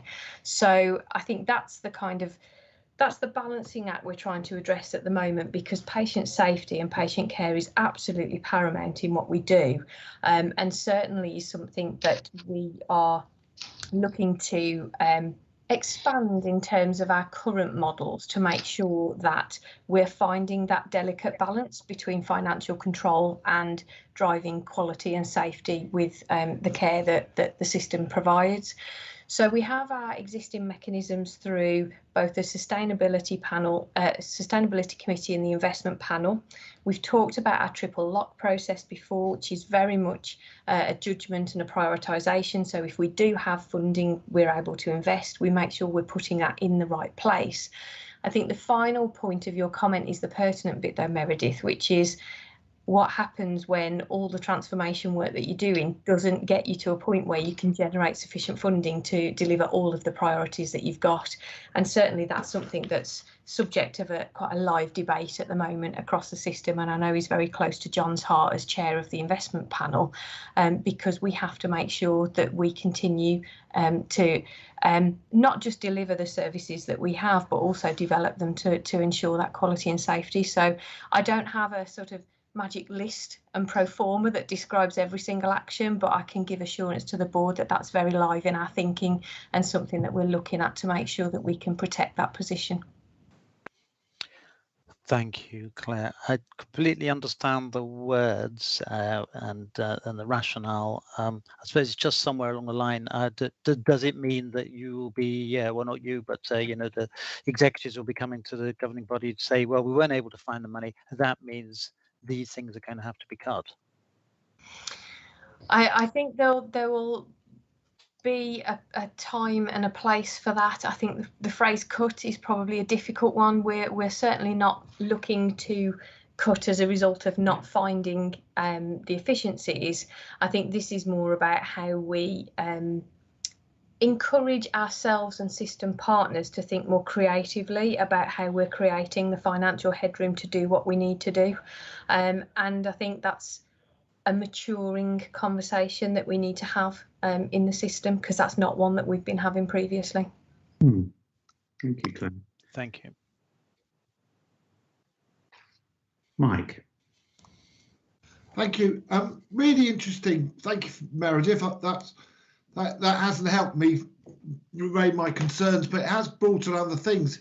In some respects, Claire, I'm keen that we use as a system-wide regarding finance rather than specific units, because one of the concerns has always been is robbing Peter to pay Paul. And so sometimes the hospitals have said, oh, we won't do that anymore. That'll go to the GPs or to the community, at which point you then end up somebody else having to make that awful decision. What do we stop instead of doing this service which we didn't ask for, and yet it's been pushed upon us? So I think that hope, and therefore that does affect how you think about developing things like outpatients, casualty, and left shift and things like this, so that the balance remains the same all the time. And that's why it is imperative that it is thought as a community rather than sections. The moment you start breaking it down again, then you do get unhappiness. I still remain quite concerned that if we haven't got any money, we can't invest, and therefore the things that we hold on to start decaying, at which point they then don't become fit for service even though we've paid for them. So I don't know how you get that extra money and you get that extra investment, but it is, I think, imperative to actually sometimes actually work on the things that are there rather than going for something weird in the sky, which is, in the long term is not going to help us. But that's just my observations. And that's the power of the system approach. So we don't come at this problem in our silos, and risk not always happens, but risk just passing the problem on to someone else in the system. This is very much about a collective responsibility and ownership, not just of the problems, but of the prioritisation, of the benefits. We're all in this to drive that bottom line financially, but more importantly, I suppose a key point for me to make, it's not the financial model that drives these decisions. We have to look at the patient first. It's the operational model and the patient model that we look to, and then the financial model will tell the story of the impact of that. And if we're looking at efficiency in services, if we're looking at those improvements, then we should see that financial narrative that comes through. But absolutely crucial that we don't do finance on its own as well. It has to be integrated with the workforce reporting, the demand and capacity modelling, again, Mike, so that we tell that story all the way across the system. Thank you, Claire. And Donna? Thanks, John. Yeah, thank you, Claire. Very comprehensive report as always. I mean, from my perspective, there were a couple of things in kind of the numbers which I would have liked to have understood a bit more. And I understand, for example, the prescribing costs seem to be higher in the first couple of months. However, I completely appreciate the volatility of those. So we may not see that carry through, but it's kind of getting to what is our worst case. And similarly, I think the pay award that we've got to consume, I didn't understand the scale of that. So there are other bits, and then I know we've got the next paper where there's a potential risk to the system about funding not coming in. So that kind of what is our worst case position. Yeah. But I think the one thing from my perspective again with this is having seen similar the reports coming through to us. We've talked about the kind of 12-week plan for the additional schemes, and that seems to potentially have been what we've said a couple of times. So I'm asking about, the sense of urgency here and the speed of delivery, given where we are in the year, and notwithstanding, I know there's lots of work going on and people are doing, doing all of that in very difficult circumstances. But those are my reflections. Thanks, Donna. I'll hand over to Steve to comment on the 12-week plan because I'm not close to that one, but certainly in response to your initial questions. Funnily enough, I sat with some of the finance team yesterday to do the month 5 position because we're in that cycle, and it was lovely to be back in the numbers. And we had exactly that conversation about the prescribing costs and had a little dig into what's driving it and what inferences we can take for the pattern of spend. So I've asked for a bit more information for the finance committee this month. So that I'm sure will trickle through to governing body. Pay award impact, it's a couple of 100,000, not huge in the grand scheme of things, but in a small running cost budget in particular, it really does pinch. But generally my reflection back, your point about, so what is the worst case? Let me take that one away and we'll see what we can build in for the next report. Thanks, Claire. Steve. Yeah, 2 comments if I may, John. I think the first just directly responds to the sense of urgency. We've got an escalation report that goes to execs on a weekly basis as part of our finance update. So there's clear SRO and an assurance process around that. But I won't kid you. It's tricky. This is tough, not least because most of the finance regime that we're in at the moment means that many of the efficiencies that we would have found would have been out of the providers, and that's not open to us in this space. So it is about transformation.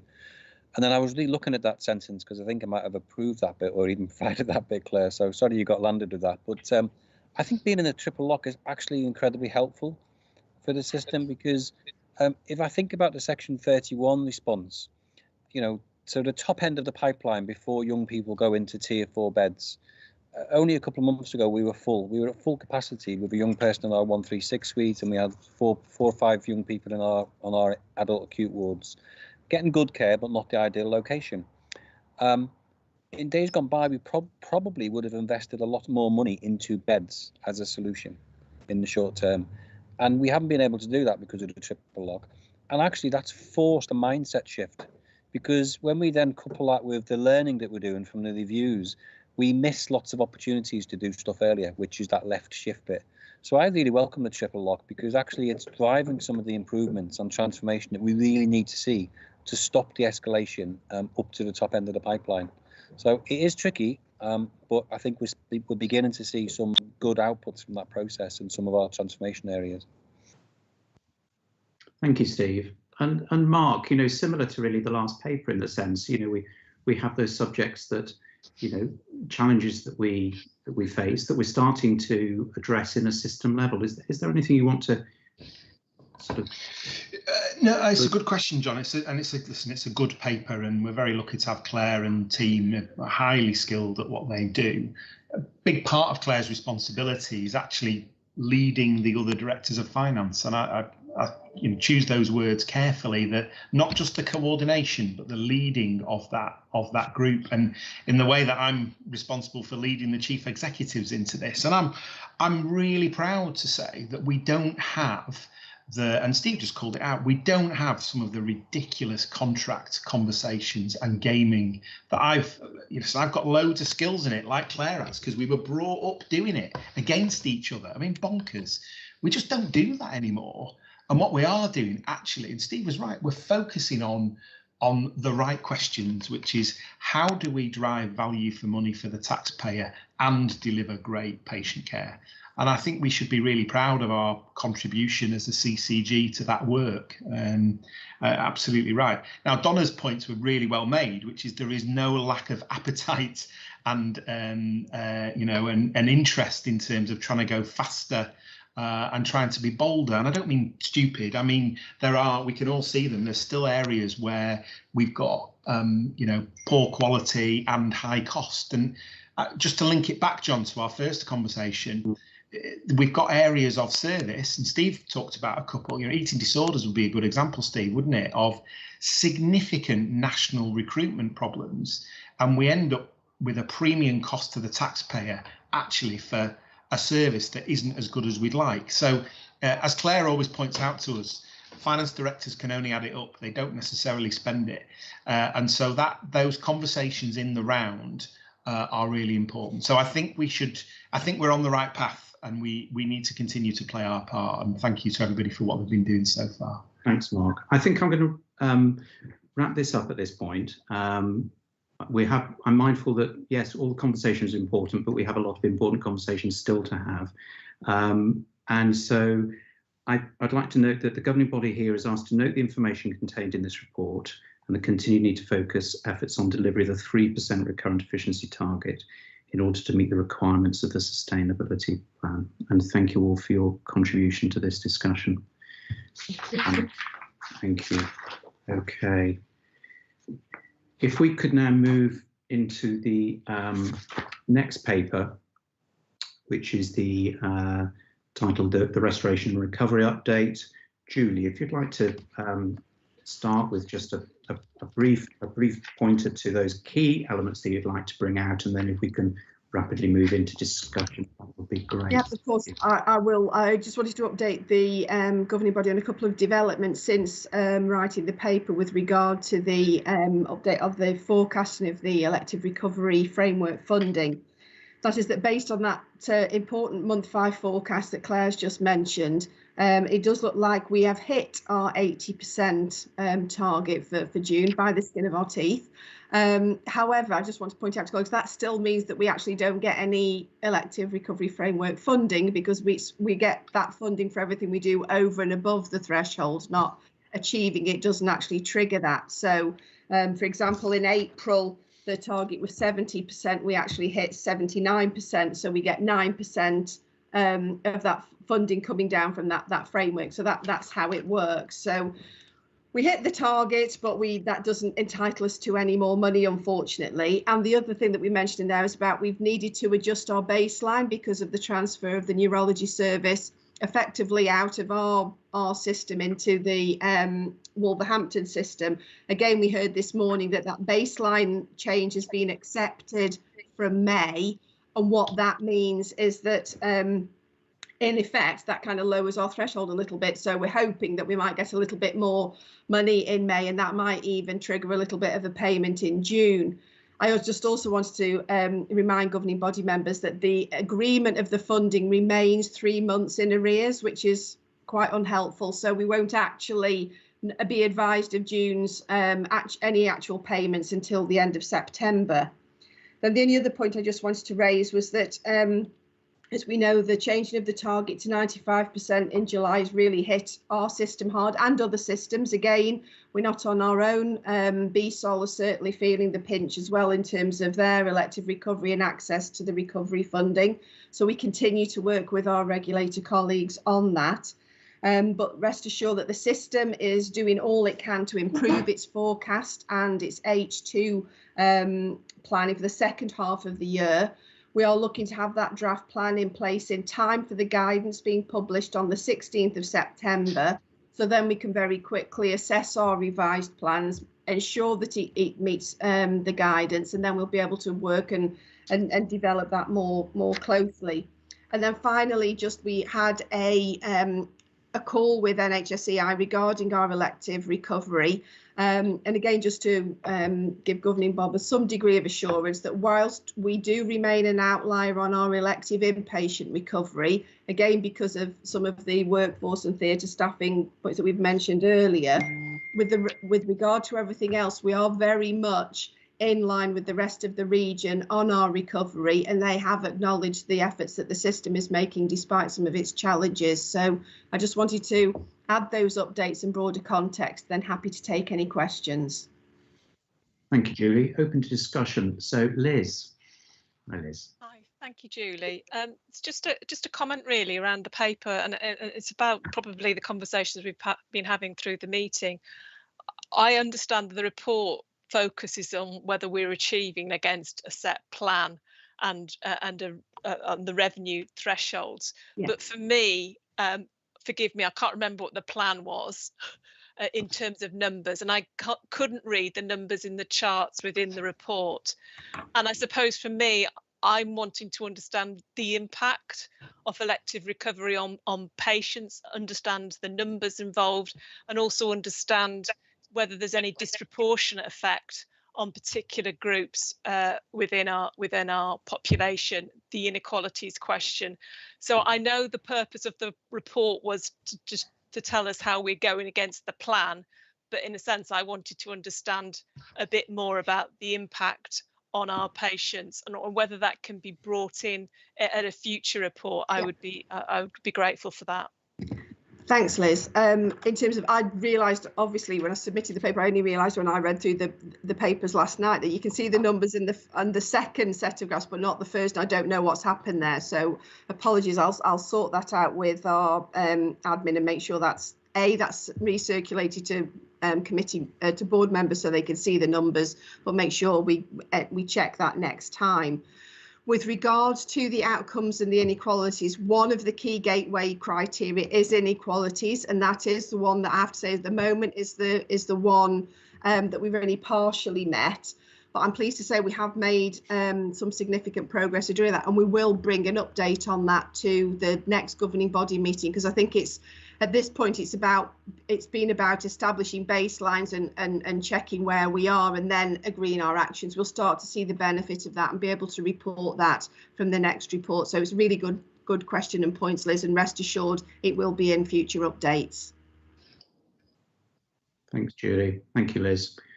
Donna, I saw your hand go up and down, so I presume possibly your point may have been covered during the discussion. It was exactly that point around the inequalities, and yeah, it's been covered. Thank you. Thank you. Super. Glenn got in. Good. Okay. So I don't see any other hands. Thank you. Thank you. Thank you, Julie. So the governing body is asked to note the content of the report and receive partial assurance regarding Shropshire, Telford and Wrekin System's ongoing delivery of its H1 elective plan. Thank you. So we now have reached the break somewhat later than expected. So if we could just take a 5-minute break, and I'd suggest that I think the recording will continue, as will the live streaming. So by all means, switch off cameras and microphones.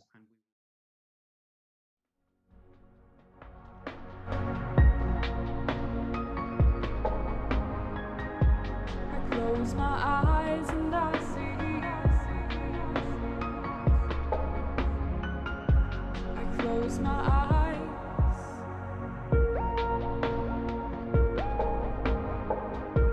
I close my eyes and I see you. I close my eyes.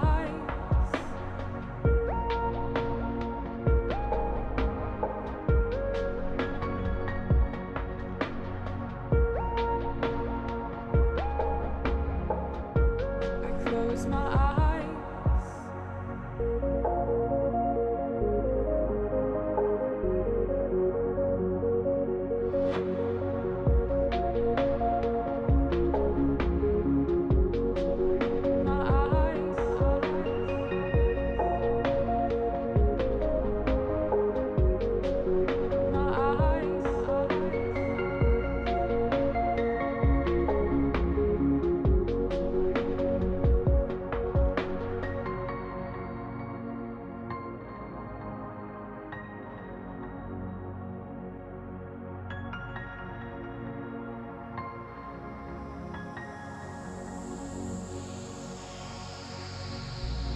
All your words,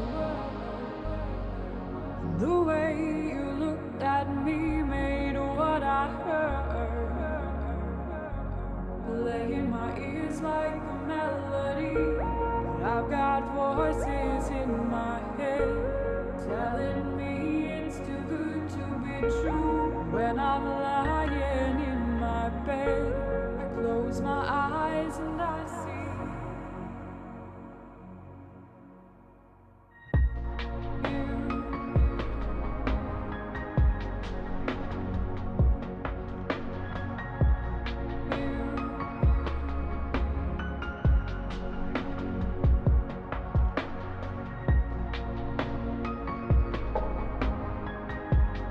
Close my eyes and I see.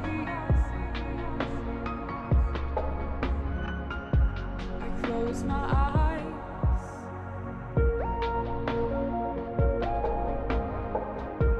I close my eyes and I see you. I close my eyes.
If folk could just switch on a camera on and off, and just so I can just see who's back and whether we've got a full house or not, that would be helpful.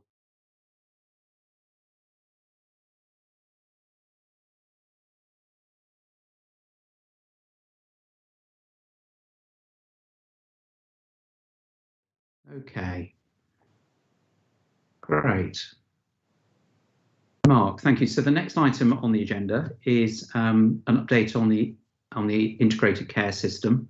This is a verbal update. Mark, you have the floor. Thank you. Thanks, John. I'll try and be really brief because I think it's probably more useful if I just say 2 or 3 things, and then it's probably much more useful if people want to ask me questions about where we're up to. So the short version is NHS England have published reams of guidance. I have to say, to be fair, much of it actually incredibly helpful in terms of the design going forward and kind of good practice stuff. So we are working through that. As often happens, it's taken longer for us to get it than was originally planned. So I guess my second point to say was we need to be really pragmatic about where the ICS is going to be on the 1st of April. And it doesn't mean that there isn't any lack of ambition. I mean, absolutely the opposite. But the reality is we need to get over the 1st of April line without really feeling it, so that we're safe and the staff are looked after. That's my kind of really simple ambition. Of course, we want to focus on tackling health inequalities and improving services and delivering value for money. Of course we want to, absolutely. But at the moment, in the kind of Maslow's hierarchy thing, if you like making sure people are looked after and that we transfer functions legally and properly is important. I'm very grateful to Alison, and I'll keep saying this, because she's much of this, not all of it, but a big chunk of it sits in her expertise. And the great news is you helped her with that, because she, of course, brought the 2 CCGs together quite recently and did an incredible job of it. But it's not the same to say, John, that it's kind of as simple as another one of those. It is a new organisation and there are different functions. What there also is going along with that is, of course, the appointments process. So as hopefully you know, Neil McKay. So Neil McKay has been confirmed as our chair designate of the ICS. So that's great. Neil is in. The advert for the chief executive for the ICS is out. It's a national advert for all 42. I, of course, have an interest in that, but that's running along, closes at the end of September, interviews middle to the end of October, which links to the likely timescale of then confirming what I think the top level structure for the ICS will look like, which, as they know, will affect the CCG directors and probably the next layer down. That's, I think, realistically as far as we'll go for the 1st of April, John. And I've shared that with the team. They've given me some thoughts on that. So we're going to try and see what we can do to make the timetable as clear as we can and learn from the previous management of change process, so that where we can be clear, we can be really clear. That's a kind of important principle, really. Alongside that, we're also now in the process of the design of the board for the new integrated care system, if you like, and then also talking with local authority colleagues about what the partnership board arrangement will look like. More about that over the next month as we bring proposals forward. But safe to say that we're trying to be as inclusive as we can in the way that we do that, recognising, and we just talked about the triple lock as an example, the system is actually working incredibly effectively at the moment. And the relationships, I think particularly, hopefully Liz won't grimace when I say this, the relationships particularly between health and local government have improved considerably, actually, as a consequence of our great work together. Oh, nice to see Lizzie smiling. It's okay. So yeah, good. So we need to build on that and make sure that we get that right. John, I think it's really important just to say a couple of things and then I'll stop. On that in particular. As I said earlier on in the AGM, many of the CCG functions will transfer to the place-based arrangements. And if I was being very critical of my own work, that's the bit at the moment where we started. I mean, there's good work going on. And Patricia, the Chief Executive of Shropcom in particular, has been working on that. I'm very grateful to Claire Parker as well, who's been working with Claire Skidmore on that too. But I just make the point that we need to map out how the two places are going to continue to develop. particularly how we can make sure that we've got the right level of GP leadership in both places. And I talk about both place and places because some of our functions will make no sense to split back into two. I mean, just doesn't make any sense to split one person or three people into two. So there is both a place and places piece of work to do there. And so again, work going on that at the moment, and more about that, John, as we kind of evolve that and develop it. Final thing to say is the ICS is having its first AGM. I mean, we're not a statutory body, so you'll be delighted to know, Claire will be delighted to know, there aren't a set of statutory accounts to publish and auditors to satisfy. But Neil and I thought it was important that we just explained where we thought we were up to later in October, particularly against the pledges, and you'll have heard about the pledges before. And again, I think there's another document and suite of work that we need to keep connected to as a CCG. And actually, I'm delighted to say that Owen Patterson has confirmed that he's going to come and talk to us about Rose's, his wife, who sadly died, committed suicide.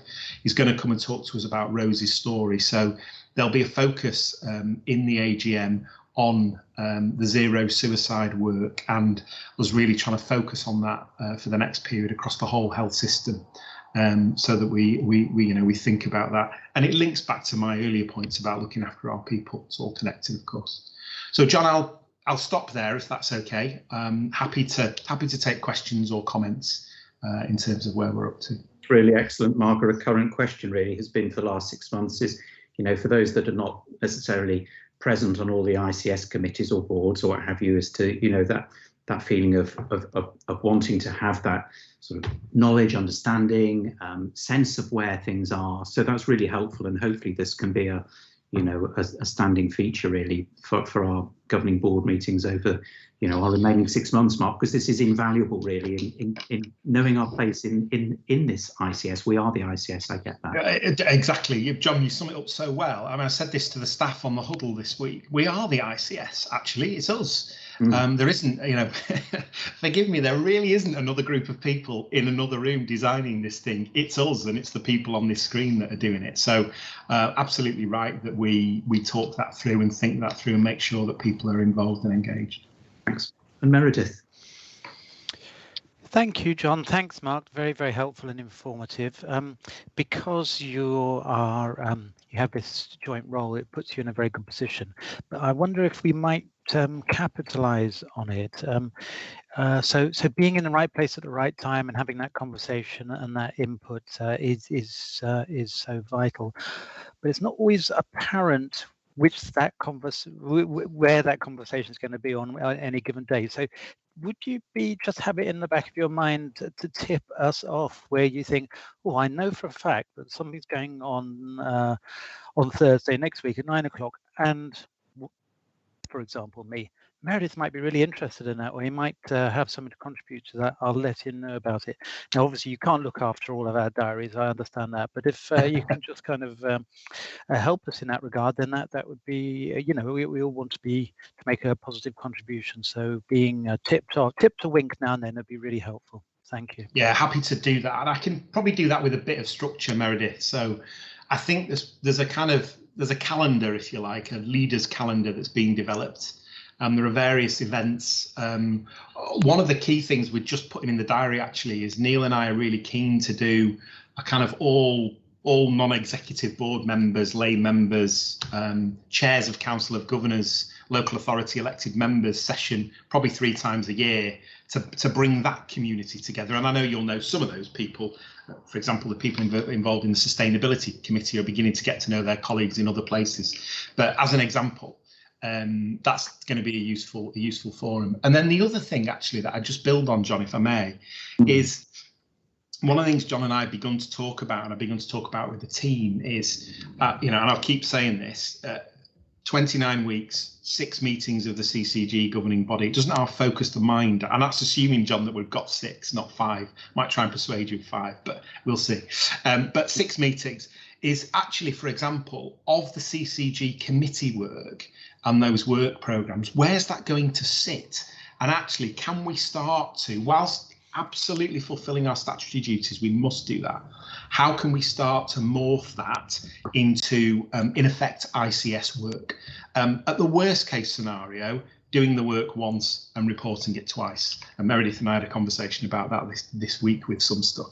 Where we can, even better if we can do it once and report it once. But I've kind of, having gone through these changes before, I know that it can be tricky to do that. So at the very least, doing it once and reporting it twice. So for example, talking with Meredith about how we might, forgive me because I can't think of the right words, but legitimise the CCG ICS Quality and Performance Committee as the Quality and Performance Committee, or certainly the Performance Committee for the system, and how we might do that. And then equally, some of the fantastic work that Meredith's done and is doing with colleagues around patient engagement and conversations with the population. I just see that as ICS work. So unashamedly, I will, Meredith and I I'll persuade him we'll badge that as both CCG and system work, because that's where it's going to go. And John, there's a paper in a minute about digital and where that goes. It's a great paper, but actually, if we don't make sure that is morphed into the ICS work, it'll die, and what a waste of work that will be. So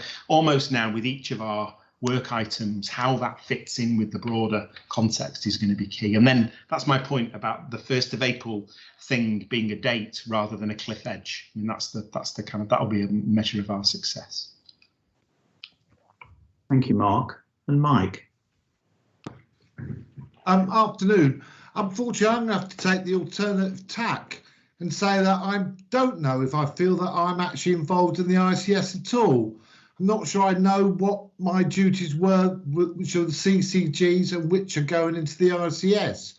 I'm slightly more positive you will say that the Finance Committee will actually start working with the ICS, but I don't feel that I can actually say 100% that I know what my role is at all with the CCG and what the ICS is. I don't feel I do know what is going on. You talk about it being us, but unfortunately, I don't feel that it is me. And therefore, I still remain very unsure as to what is going on, and I don't feel assured that I know that I feel part of what is being developed. So you talk about start, but I'm waiting to see how it builds up. And if you've got committees for one and not the other, then I can't see how I fit in and how I can help or whatever with the development of the RCS. So, Mike, I'm taking that as an offer from you, if that's all right. That's the way I'm going to translate what you've just said, because it's true and honest. And my deal with you would be, if you pull, I'll push. And I think what we need to do, let's take this challenge on the chin, I will.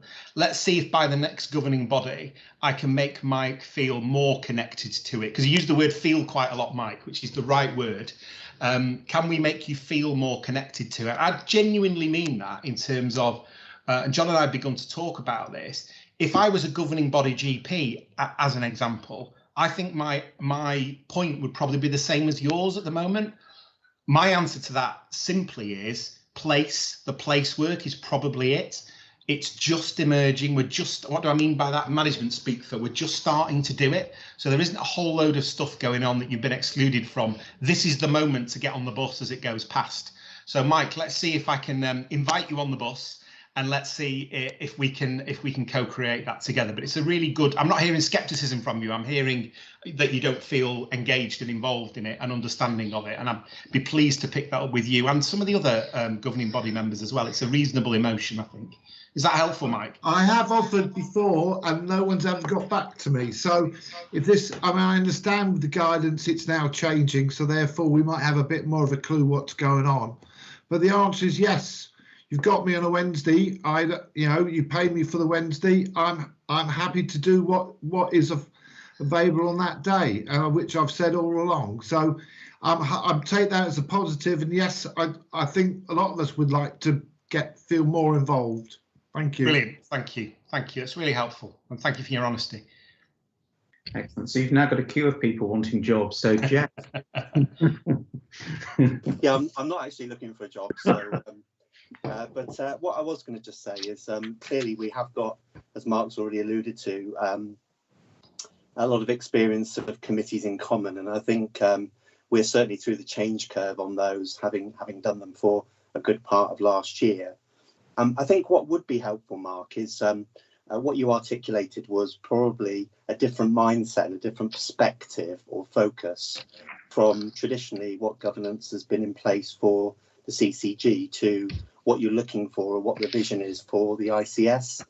And I think for me, for the next probably 6 months, whether it's in committees in common or whether it's standalone committees, it would probably be useful to go through some of the, you know, it may be one of the exec sessions, some of the questions or some of the key areas for the exec summaries, for the board reports, which certainly as a chair of the committees, a couple of the committees, would really be useful to frame the perspective that you'd like us to take, or the questioning or the challenge, because I absolutely get that the perspective has changed and there's lots of opportunities there.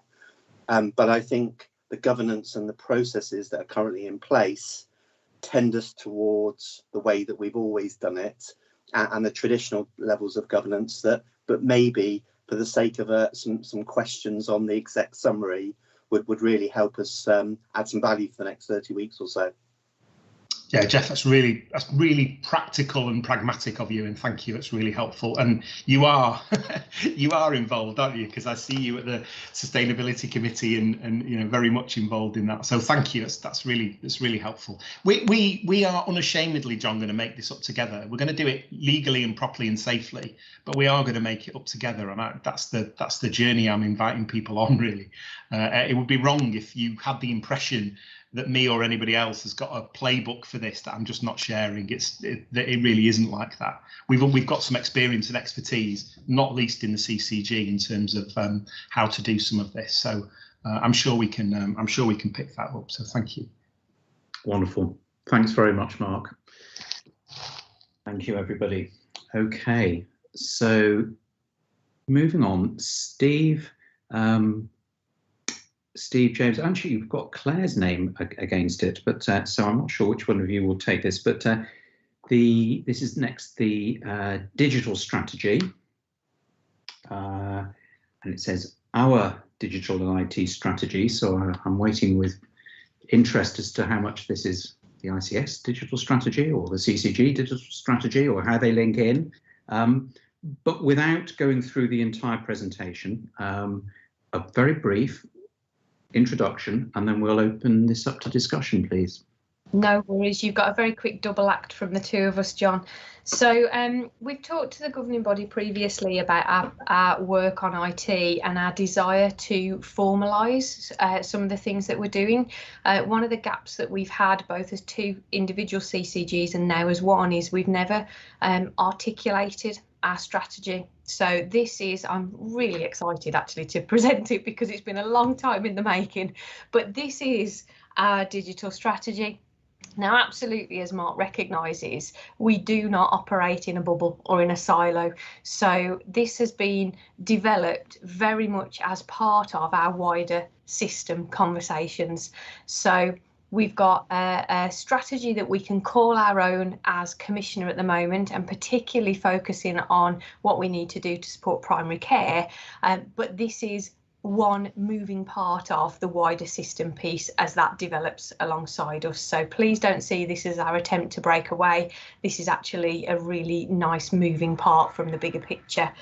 I wasn't going to say too much more about it. There shouldn't be any surprises in here. These are all the things we tell you that we're thinking about and we're working on. We've just captured them succinctly in one place.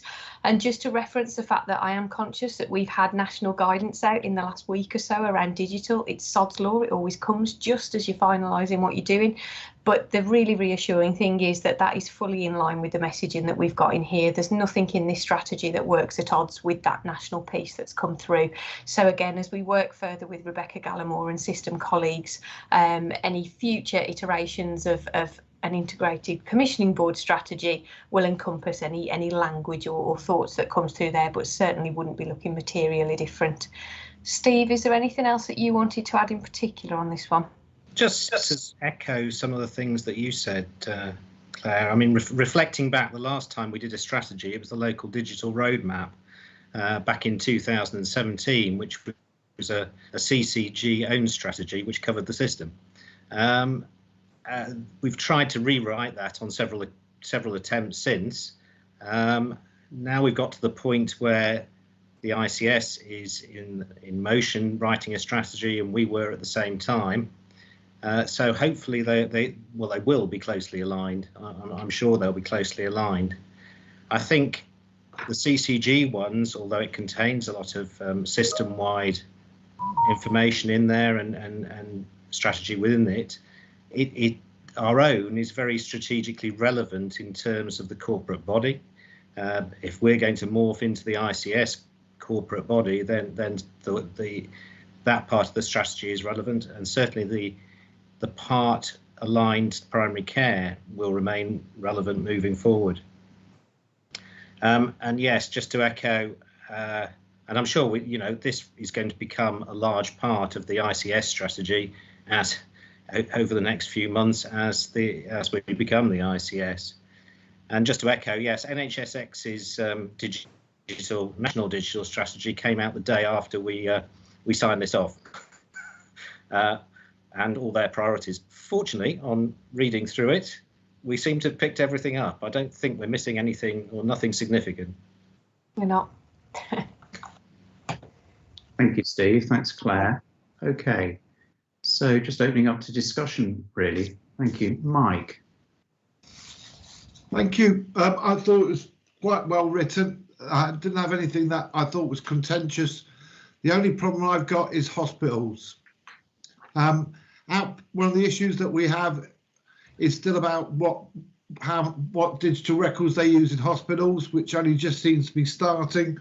Certainly from a GP point of view, we would like electronic prescribing, and on the hospital to actually use it. It would save so much time for general practice, cut down lots of errors which do seem to occur, and therefore in some respects in general practice you're preaching to the converted already. It is about how the systems link between the hospitals and everywhere else, where unfortunately the hospitals seem to be lagging about 10 years behind.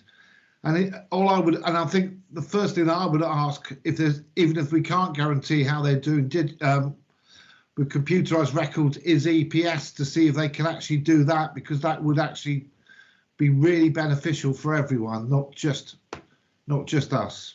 Thank you, Mike. So just coming back, Steve or Claire, how this paper talks to the digital strategy within secondary care. There's a lot regarding primary care, isn't there? Can you just come back on Mike's point with that, please? Quite happy to come back on that point.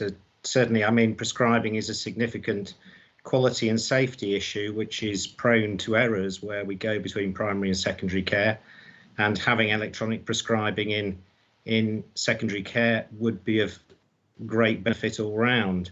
One of the things within the strategy we talk about levelling up the playing field.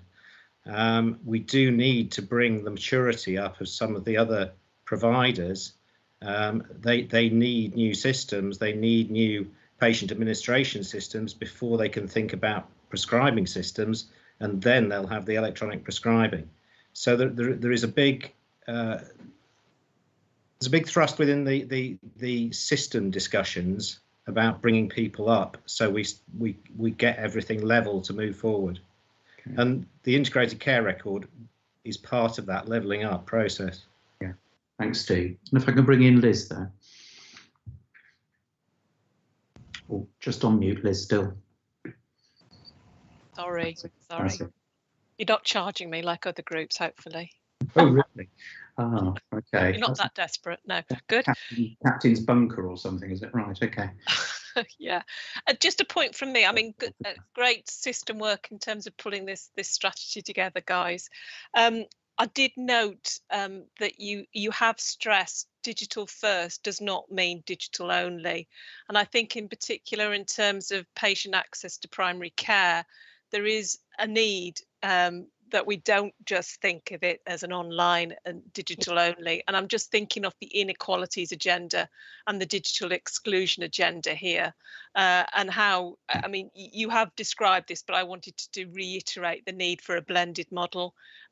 One size does not fit all. And also a plea in terms of actually working with us in the terms of the local authorities, in terms of trying to address digital exclusion as part of the inequalities agenda too. So we support people to be able to make as much use as they want to of online services. Liz, that's really a really helpful point. Thank you. And I'd like to bring Lynn in here because I suspect the theme might be similar. Lynn in the chat has posted an article on the value of digital use for consultations, but I suspect some of the limitations of it as well. So Lynn, can you come in there? Yeah, I just wanted to completely support the comments that Liz had made around this, and just to remind people of the piece of work we did late last year about people's experiences of using phone, video and online appointments, and that was taken to the Shropshire Health and Wellbeing Board last time, and all providers and the commissioners were asked to report back tomorrow on how they've considered that. And I think one of the important messages is, I mean, as Healthwatch, we completely appreciate that in the long-term plan, it talks about digital first and the motivation behind the use of this technology, because the technology itself is moving so quickly and it brings so many advantages to a lot of people, and that is recognised in our report. And I think the issue is those people who don't have access for so many reasons, which touches on what Liz was talking about. But also in the report, there were those people who are really keen to make use of this technology, but even if they do have access to it, they're not confident that they can use it well. And so I would just wanted to ask, as an open question really, whether or not it would be possible for the system to support people to develop the skills to use this technology, and also make this technology available within the community, so that if they do know how to use it, they can go somewhere to use it. And I think one of the issues that the system faces is, at the moment, due to the pandemic, there is a suspicion, and I'm not saying amongst a lot of people, but amongst some people, that professionals are increasingly resistant to seeing them face to face. And I know that that isn't the case, but it's about that messaging, and that it's just so important that people are, what I think is that you need a little bit more detail in this paper about those other solutions that sit outside of digital, to just offer that reassurance, and then I think, you know, everything will work as well as possible. Thank you. Thank you, Lynn. And you know, I hear a discussion here that sort of echoed through this entire meeting, you know, which is such a healthy aspect, which is, and how does it work for everyone? How does it work for all parts of our system? How does it work for our patients? And how do we get this to work across all those boundaries, or previous boundaries that would have existed? Mark, do you want to come in on this area at this point? John, an interesting conversation, and Lynn makes really good points. All I would say is what was echoed earlier on, so I'll be very brief, which is strategies are great, aren't they? But what we always want is a strategy into a plan. And I guess what we should do, John, I think, with this is we should commend this document into the ICS. Now, even I don't quite know how we do that yet, so we'll have to do a bit of work on that, to be totally honest. But we can work that out. But I do agree, it will be such a waste of what is a very good piece of work if we don't see that translate through. So that's certainly one of the areas, John, that I think we need to do. The second thing, just to argue Lynn's point, and she put it very eloquently and beautifully and carefully, Lynn. So thank you for doing that. I'm going to be slightly less careful, which is the level of Daily Mail and Telegraph type GP bashing at the moment, to me, is shocking. And I think we should stand up very clearly for our GP and primary care colleagues and say that we don't accept it and it isn't the experience on our patch. Now, taking that, of course, the other points, and Lynn didn't say that, she put it beautifully and carefully, and I'm being less careful because I think that should be our kind of policy position on this, that kind of GP bashing, if you like, is just, one, not fair, and two, if we're ever going to encourage young doctors to go into general practice, that kind of narrative is really not helpful.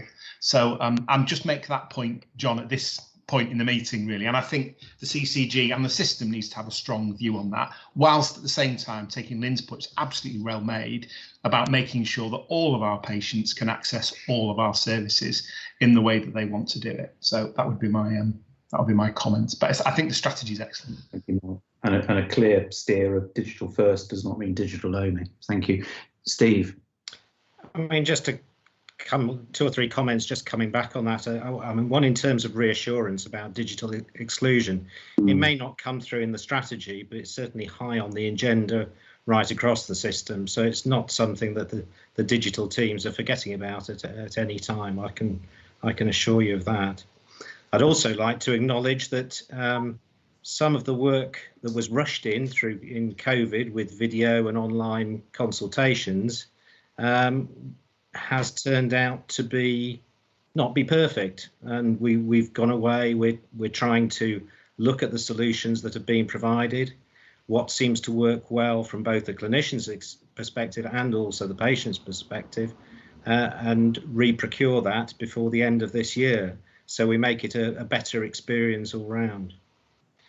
And finally, just picking up on the health inequalities. I mean, one of the things moving forward, having data and sharing data and combining data will actually mean we can find those health inequalities much better and look at where we put our resource into through population health management. So all these strategies are moving to that point, which should have a profound effect on health inequalities. Okay, thank you, Steve. Lynn, you possibly wanted to respond to Mark and. Yes, thank you, and thanks everyone for your comments. I just wanted to reassure the board really that in our report we also heard from professionals as well about the challenges they'd experienced during the pandemic of using these technologies, and the fact that some of them aren't quite where they needed to be yet, and they may not have been using them had it not been for the pandemic. But also that some of the client groups that they were working with, it just wasn't the best way of communicating with them. So we certainly heard from both sides about this. And I think there is an overwhelming understanding that this is a way forward for this system. And it's just about that caution and that balance as we take it forward. Thank you. Thank you, Lynn. And 2 Claires. Firstly, Claire, shall we start with Claire Parker, since you're author of the report, Claire, and come back or speak to the report. So Claire Parker. We're alphabetical order. Just thought it'd be helpful to say from the June 2021 data of over 230,000 appointments, contacts in GP and primary care, only 74 were video consultations. So it's really quite small actually. The biggest increase has been around telephone triage, and actually as part of our digital we need to look at some of the phone systems that we have available to see how they can better cope with demand as increase in telephone triage, which was something that was pre-pandemic, sort of carries on and gets more detailed and you know, kind of more professional, I guess. Thanks, Claire. So then going through the alphabet to Claire Skidmore. And definitely the right way to order it, because I'm going to take us off on a little tangent. But just to take us back to that strategic space and Mark's comments about how we commend this to the system. The system already know. So Rebecca Gallimore and some of her guys have a copy of this strategy. It just puts down on paper the conversations we've been having through the workshop she's doing to develop the system strategy. It's just that we didn't want to wait for the overall system strategy to develop. We wanted to capture this for us now so that we can hang our work plan on it. So we're already one step ahead of you, Mark, in that respect. Great. Okay, thanks. So Julie, I was about to introduce you for your next paper, but you want to come in on digital first. Yeah, it was just to to also assure people that the work that we're doing on outpatient transformation, obviously the kind of virtual attendances is part of that. Yes. Is absolutely picking up the issue associated with digital exclusion, and it's one of the key metrics that we want to ensure that we have in there. So as you say, it's there for people where they want to use it, but actually it helps us ensure we're maximising our clinical capacity for patients who are unable to use it, or it's not the right solution for them. So I just wanted to reassure colleagues that that is front and centre in the outpatient transformation piece as well. Thanks, Julie. That's good to hear. Wonderful, good. So the governing body is asked to adopt the attached CCG IT and digital strategy and acknowledge that the strategy will continue to evolve as the system digital strategy and plans for an ICS develop. Thank you. Right, moving swiftly on. We finish with Julie and we start with Julie. Oh, possibly I'm wrong. No, I'm wrong. It's Claire Skidmore, isn't it? Yes. Apologies, Claire, revised governance paper. Apologies. I got my Julie's and Claire's mixed up. How does one do that? Claire, revised governance for oversight to HTP. Fire away. So from the exciting digital strategy to Claire coming with a governance paper, very, very briefly. In the old world, we had a hospital transformation programme implementation oversight group. It was designed to serve a number of purposes, hasn't met for some time due to COVID, and actually the world and the system governance has moved on, but the IOG hasn't been reflected on and amended to keep up. So we're now getting to a point where we're going to be needing more and more conversations and as many constructive conversations as we can about the programme of work. And so I just need a formal mechanism to support a change to the IOG, its terms of reference and purpose, so that we avoid duplicating effort and energy in conversations across the system. All of the information's in the paper. There's lots of detail and, you know, it's there for you to read, and I'm hoping you've all read it. But my proposition is just one that we accept the terms of reference so that we slim down the focus of that group of people. And also acknowledging that, again, along the same lines as many of the other conversations we've had today, the system and the CCG in its current form is time limited. In reality, there are only going to be a couple of these meetings through till April next year, and we're likely to going to have to review them again at that point. But we do need something now that's fit for purpose and not duplicating effort and energy. So the request is to support the change to the terms of reference. Thanks, Claire. That's really clear. I know that there are some questions around this and some specific questions. So if I can open to the floor. So firstly, Liz. Sorry, I've just waited to take my mute off that time, so I'm not putting fiver into the pot. Just a small point from me in terms of council representation on the IOG. I think you've named directors of public health.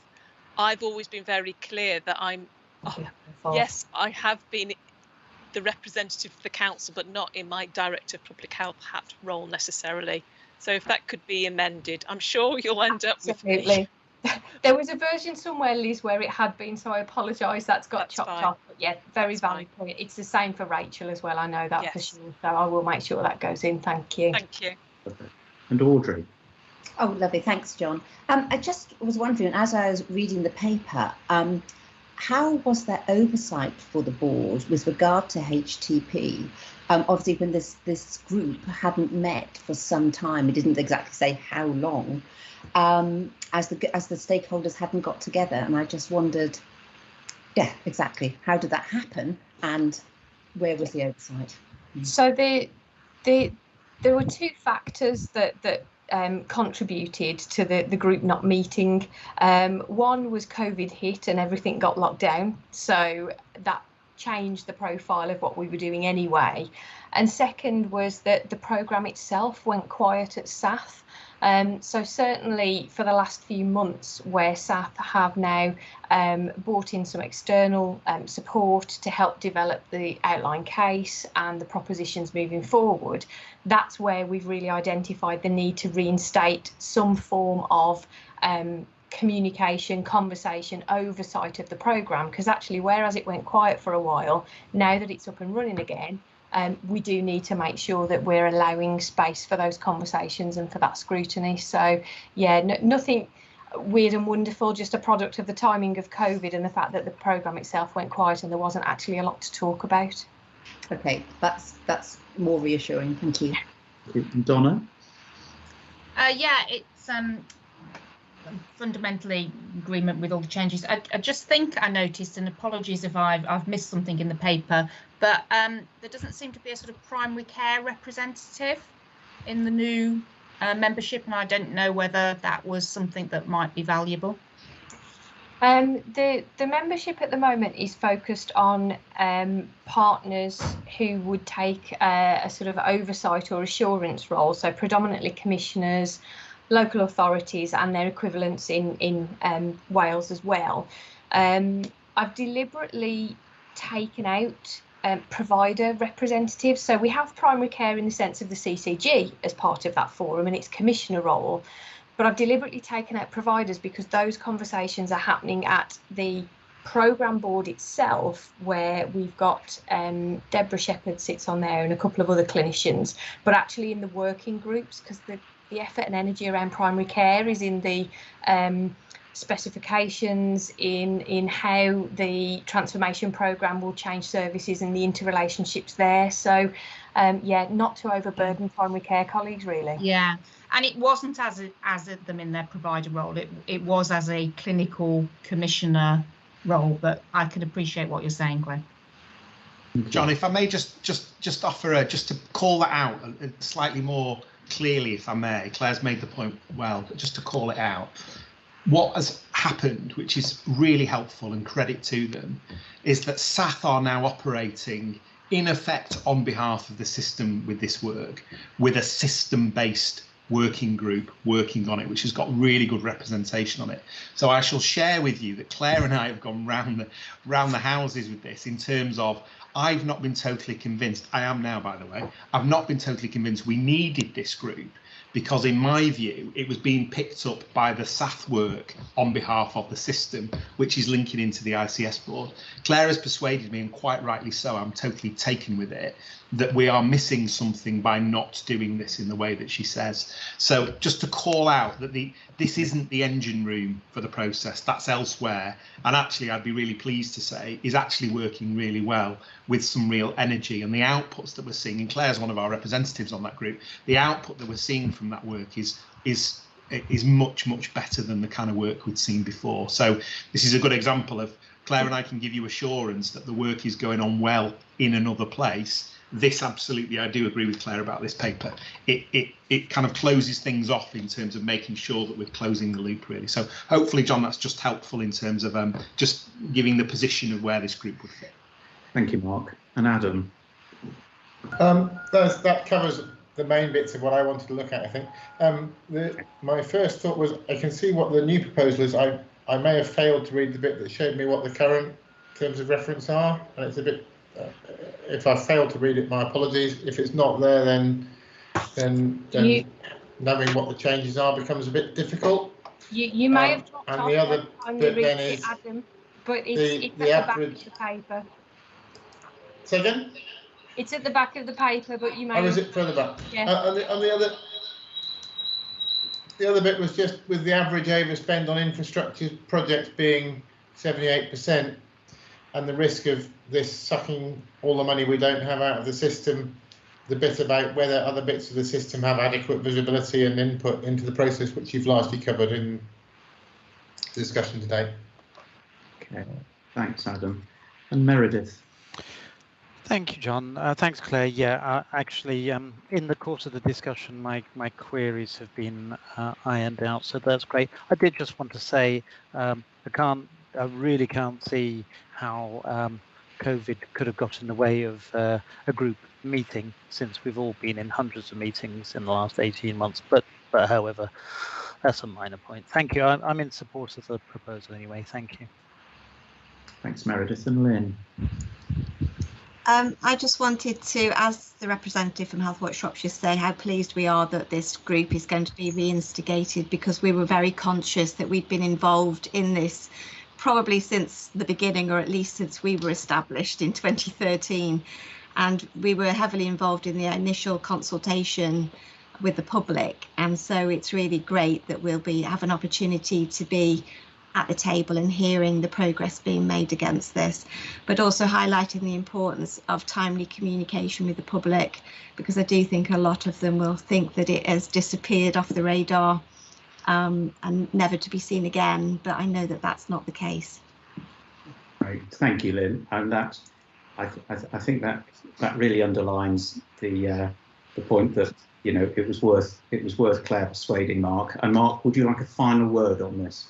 No, it's really helpful, John. Good conversation. We've just got to make sure that we carry out our duties and we don't duplicate, and that's what Claire and I are focused on. So thank you. Thank you. Good. Well, the CCG governing body are asked to consider the revised terms of reference to the implementation oversight group and to give their support for these to be adopted, noting that this information has also been shared with SAF and Powers THB to gain their support as co-sponsors of the group. Thank you. Thank you. Right, so the next paper would have been, and is on the agenda, as the Workforce Race Equality Standard. Now, unfortunately, we have had to take the decision to pull this paper. The reasons being that only the Telford and Wrekin report was uploaded. This was a problem, I understand, with a hitch with the software involved, which was being used for the first time. And initially, the incorrect data set, apparently, and the action plan for the papers presented incorporated the incorrect data, and therefore it was decided, it was spotted late in the day, that we would withdraw this item for the agenda and then re-present it at the November meeting. Okay, so apologies for that. So if we could move then on to the auditor panel terms of reference. And Claire, you thought you were going to have a rest, but you don't. You come back. That's why I was laughing. Never mind. Now, this one is a very quick one. So if we want to consider going out to market for our auditors, or we have any decisions to make about our internal or external audit, governing body by statute have to appoint an auditor panel. We had them in the 2 CCGs. We just haven't got round to forming one for this one, but we do need to put one in place now so that we can make some consideration about next steps with our external audit contract. I am acutely conscious that the CCG is only around for another few months, but we do need continuity in supply of our auditors. So part of the consideration we'll be making is what we could take to carry through into the Integrated Commissioning Board. We don't have any national guidance yet on audit, so part of the work will be to review what comes through and manage that accordingly. But all we're asking today is for the establishment of the panel. Okay. Thank you very much, Claire. And I'm anticipating a question, but perhaps not. No hands up. You may have explained this, but the question, I guess, Claire, as to why hasn't this simply gone through audit committee, I guess, but it has to be a subcommittee of the governing body. So audit committee could recommend that we do it, but governing body have to sign it off because it's a direct report through. It's fine. Good. So, with no further ado, the governing body is asked to note the content of the report, approve the adoption of the attached auditor panel terms of reference. Okay, thank you very much, Claire. Thank you. So, moving through to Alison's paper, which is the due diligence update and the approach to oversight proposal as we move and transition from a CCG to the ICS. Alison, thank you. Thanks, John. So I think it's probably self-explanatory, but basically this is setting out a proposal for the CCG and the ICS board in partnership to undertake a due diligence process, which, referring back to Mark's earlier comments, will land the ICS in a safe place on the 1st of April and will understand all of its liabilities and assets, including the staff that it's inheriting. The proposal I've put forward is based on the very recent NHS EI guidance that came out last week, and also on the good practice that was recognised by NHS EI when we undertook our merger process. So I think a lot of this will look very similar to what you've seen very recently, about 8 months ago. So happy to take any questions, but you know, I don't think there's anything in here that is offering anything that you perhaps already haven't seen.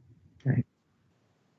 Thank you, Alison. So, open to discussion or questions. There you are. Having experienced your expertise with a similar process before, Alison, I think they've obviously got enormous confidence, and thank you. It's totally dry governance, John. Thank you very much indeed. Okay, so I don't see any hands, so I'll move to reading out the recommendations, which are that Shropshire and Wrekin CCG governing bodies recommended to note the content of the report and approve the following proposals. 1, to agree the approach proposed for due diligence and delegate the oversight for the CCG to the audit committee of the CCG, and secondly, to authorise the Director of Corporate Affairs to seek further independent legal scrutiny of the due diligence process where this is necessary. Thank you. Thank you, Alison. Thanks very much. Super. So we would, at this point, reach the items and reports that were for information only. I have been requested to move one of those reports, which is the final one, the Population Health Management Update, into an item of any other business, because there were questions that wished to be raised for that particular paper. So if we could move to, unless I see any other hands, into items of any other business, and to address the population health management paper that was enclosed. And I think, if I remember correctly, Mike was going to ask a question. So Sam, I hope you're sorry, here. No, it wasn't me. It was about any other business. You know, I talked about children and young service. It is in the notes from previously, it was minute point 14.7. So I wasn't completely mad. There was mention about the government board assurance framework and filling gaps in about children. So that's the thing I couldn't remember before. So I do apologise for that. So minute 14.7. Yep. I do apologise for having to go back, but I found where it was. Thank you, Mike. Yep. Following a question from Dr. Pepper on some gaps within the document, particularly on the matter of children and young people, Claire Skidmore confirmed the document would be fully populated by the September meeting. That does look to be something that we need to carry through, because I don't think we've seen that. Claire, can I just park that you go back through the minutes and just investigate what the document that needed populating was? I can comment now. It's the board assurance framework, and at the point we reviewed it, it was the first cut of the new framework, and there were still some gaps in there that needed populating. So I look to Alison for advice. I'm assuming the GBAF will come to the next meeting, and by then we will have done that review and populated it. That's right. Yeah, we're taking a revised version of the GBAF to audit committee next week, and then it will be presented at the November meeting. Perfect. Thank you very much. Thank you, Mike. The only comment I wanted to say about the paper is I think it's exceptionally relevant for the future. If we talk about population health management, that is the next step on, especially on the long-term plan. And therefore, I think in some respects, I was slightly confused why it was in here, because in some respects, it's something that needs to be discussed, I think. So that's where I'll leave it open to everyone else to go from there. But thank you. And Mike, the specific areas you wish to raise within the population health management paper? Well, it wasn't me who started it, but I think it's something that is going to be needed in the future. So, but that wasn't me who directly brought the question up. Shall I give a little bit of context? Yes, that would be great, Sam. I'll just go to Donna, because that will probably clarify the exact question, and then if I can, Sam, that would be great. I think it was. Yeah, John, thank you. I think it probably was me that raised it in the first place, in terms of just the importance of this particular topic and being cited on it, and probably saying that it would, it needed more prominence within the agenda from my own perspective. And I think the idea to bring it into any other business was to sort of potentially recognise that, and probably ask that we do have this as an agenda item in the future, perhaps when there's some, a more detailed report can come. So it was more just getting that noted and logged here today. Thank you, Donna. And unfortunately, Liz Noakes has had to leave because of us running over time, so she's left for another meeting. I'm sure she would have probably echoed your thoughts there. Mark. I'll let Sam come in then, but just to help John, because this concerns me slightly in terms of overlap. So this is a good example of how we can do better. So there is a population health management board that Andy Begley, the chief executive of Shropshire Council, chairs, that Sam will know well about. I'm really anxious that we don't duplicate. So perhaps, John, if we could take away, there's some really good work being done and there's papers gone through the ICS board. One of the things that I'm going to try and work out for you straight away is how we get governing body members access to the ICS board papers, because it wouldn't half help, actually, on the same basis possibly of working once and reporting twice. But there is a population health management board. So I think the question for us should be, and we can't answer this today, are we satisfied that that is covering the right things, and are we assured on behalf of the population from our point of view that that's doing the right stuff? And are there the right CCG governing body members involved in that work? And it perhaps will link us back to making sure that we've got the right crossover, so that we've got good crossover between our work and the work of that group. So just making the point, I totally agree with Donna. It's a fundamental part of developing an integrated care system. And Sam's couple of pages are very helpful, but they can't do it justice, can they, in terms of the level of work that's being done at the moment. So hopefully, John, that's helpful. It's an important item. Thank you, Mark. Yeah, raise the profile. Sam, I was going to say Sam for the final word. Sam, I'll bring you in here because I know you're waiting patiently and I'm sure you'd like to contribute here. Yes, I mean, just to give a little bit of context, I mean, the paper is very headline at this stage, and I suppose it's just to put a marker down for the governing body to say stuff is happening, but there's a lot of things in development. This is a brave new world for the system in terms of how it will be a fundamental pillar in the way that we work in the future. Yes. And I think, teasing out the population health piece and the strands of work beneath that, of which population health management is one, is part of developing our understanding of this whole piece of work. So this was just a marker, I suppose, just to say stuff is going on. It's early stages. There's lots of norming and storming going on at the moment in terms of developing the platforms for the work. Mapping out the capability and capacity we've got in the system to take forward that population health management piece. So it was a case of watch this space. Here's what we're doing at the moment. I think the plan would be for the next governing body to bring back a much more detailed piece, because by then we will have developed some of these yes. foundation pieces, and the work can really fly.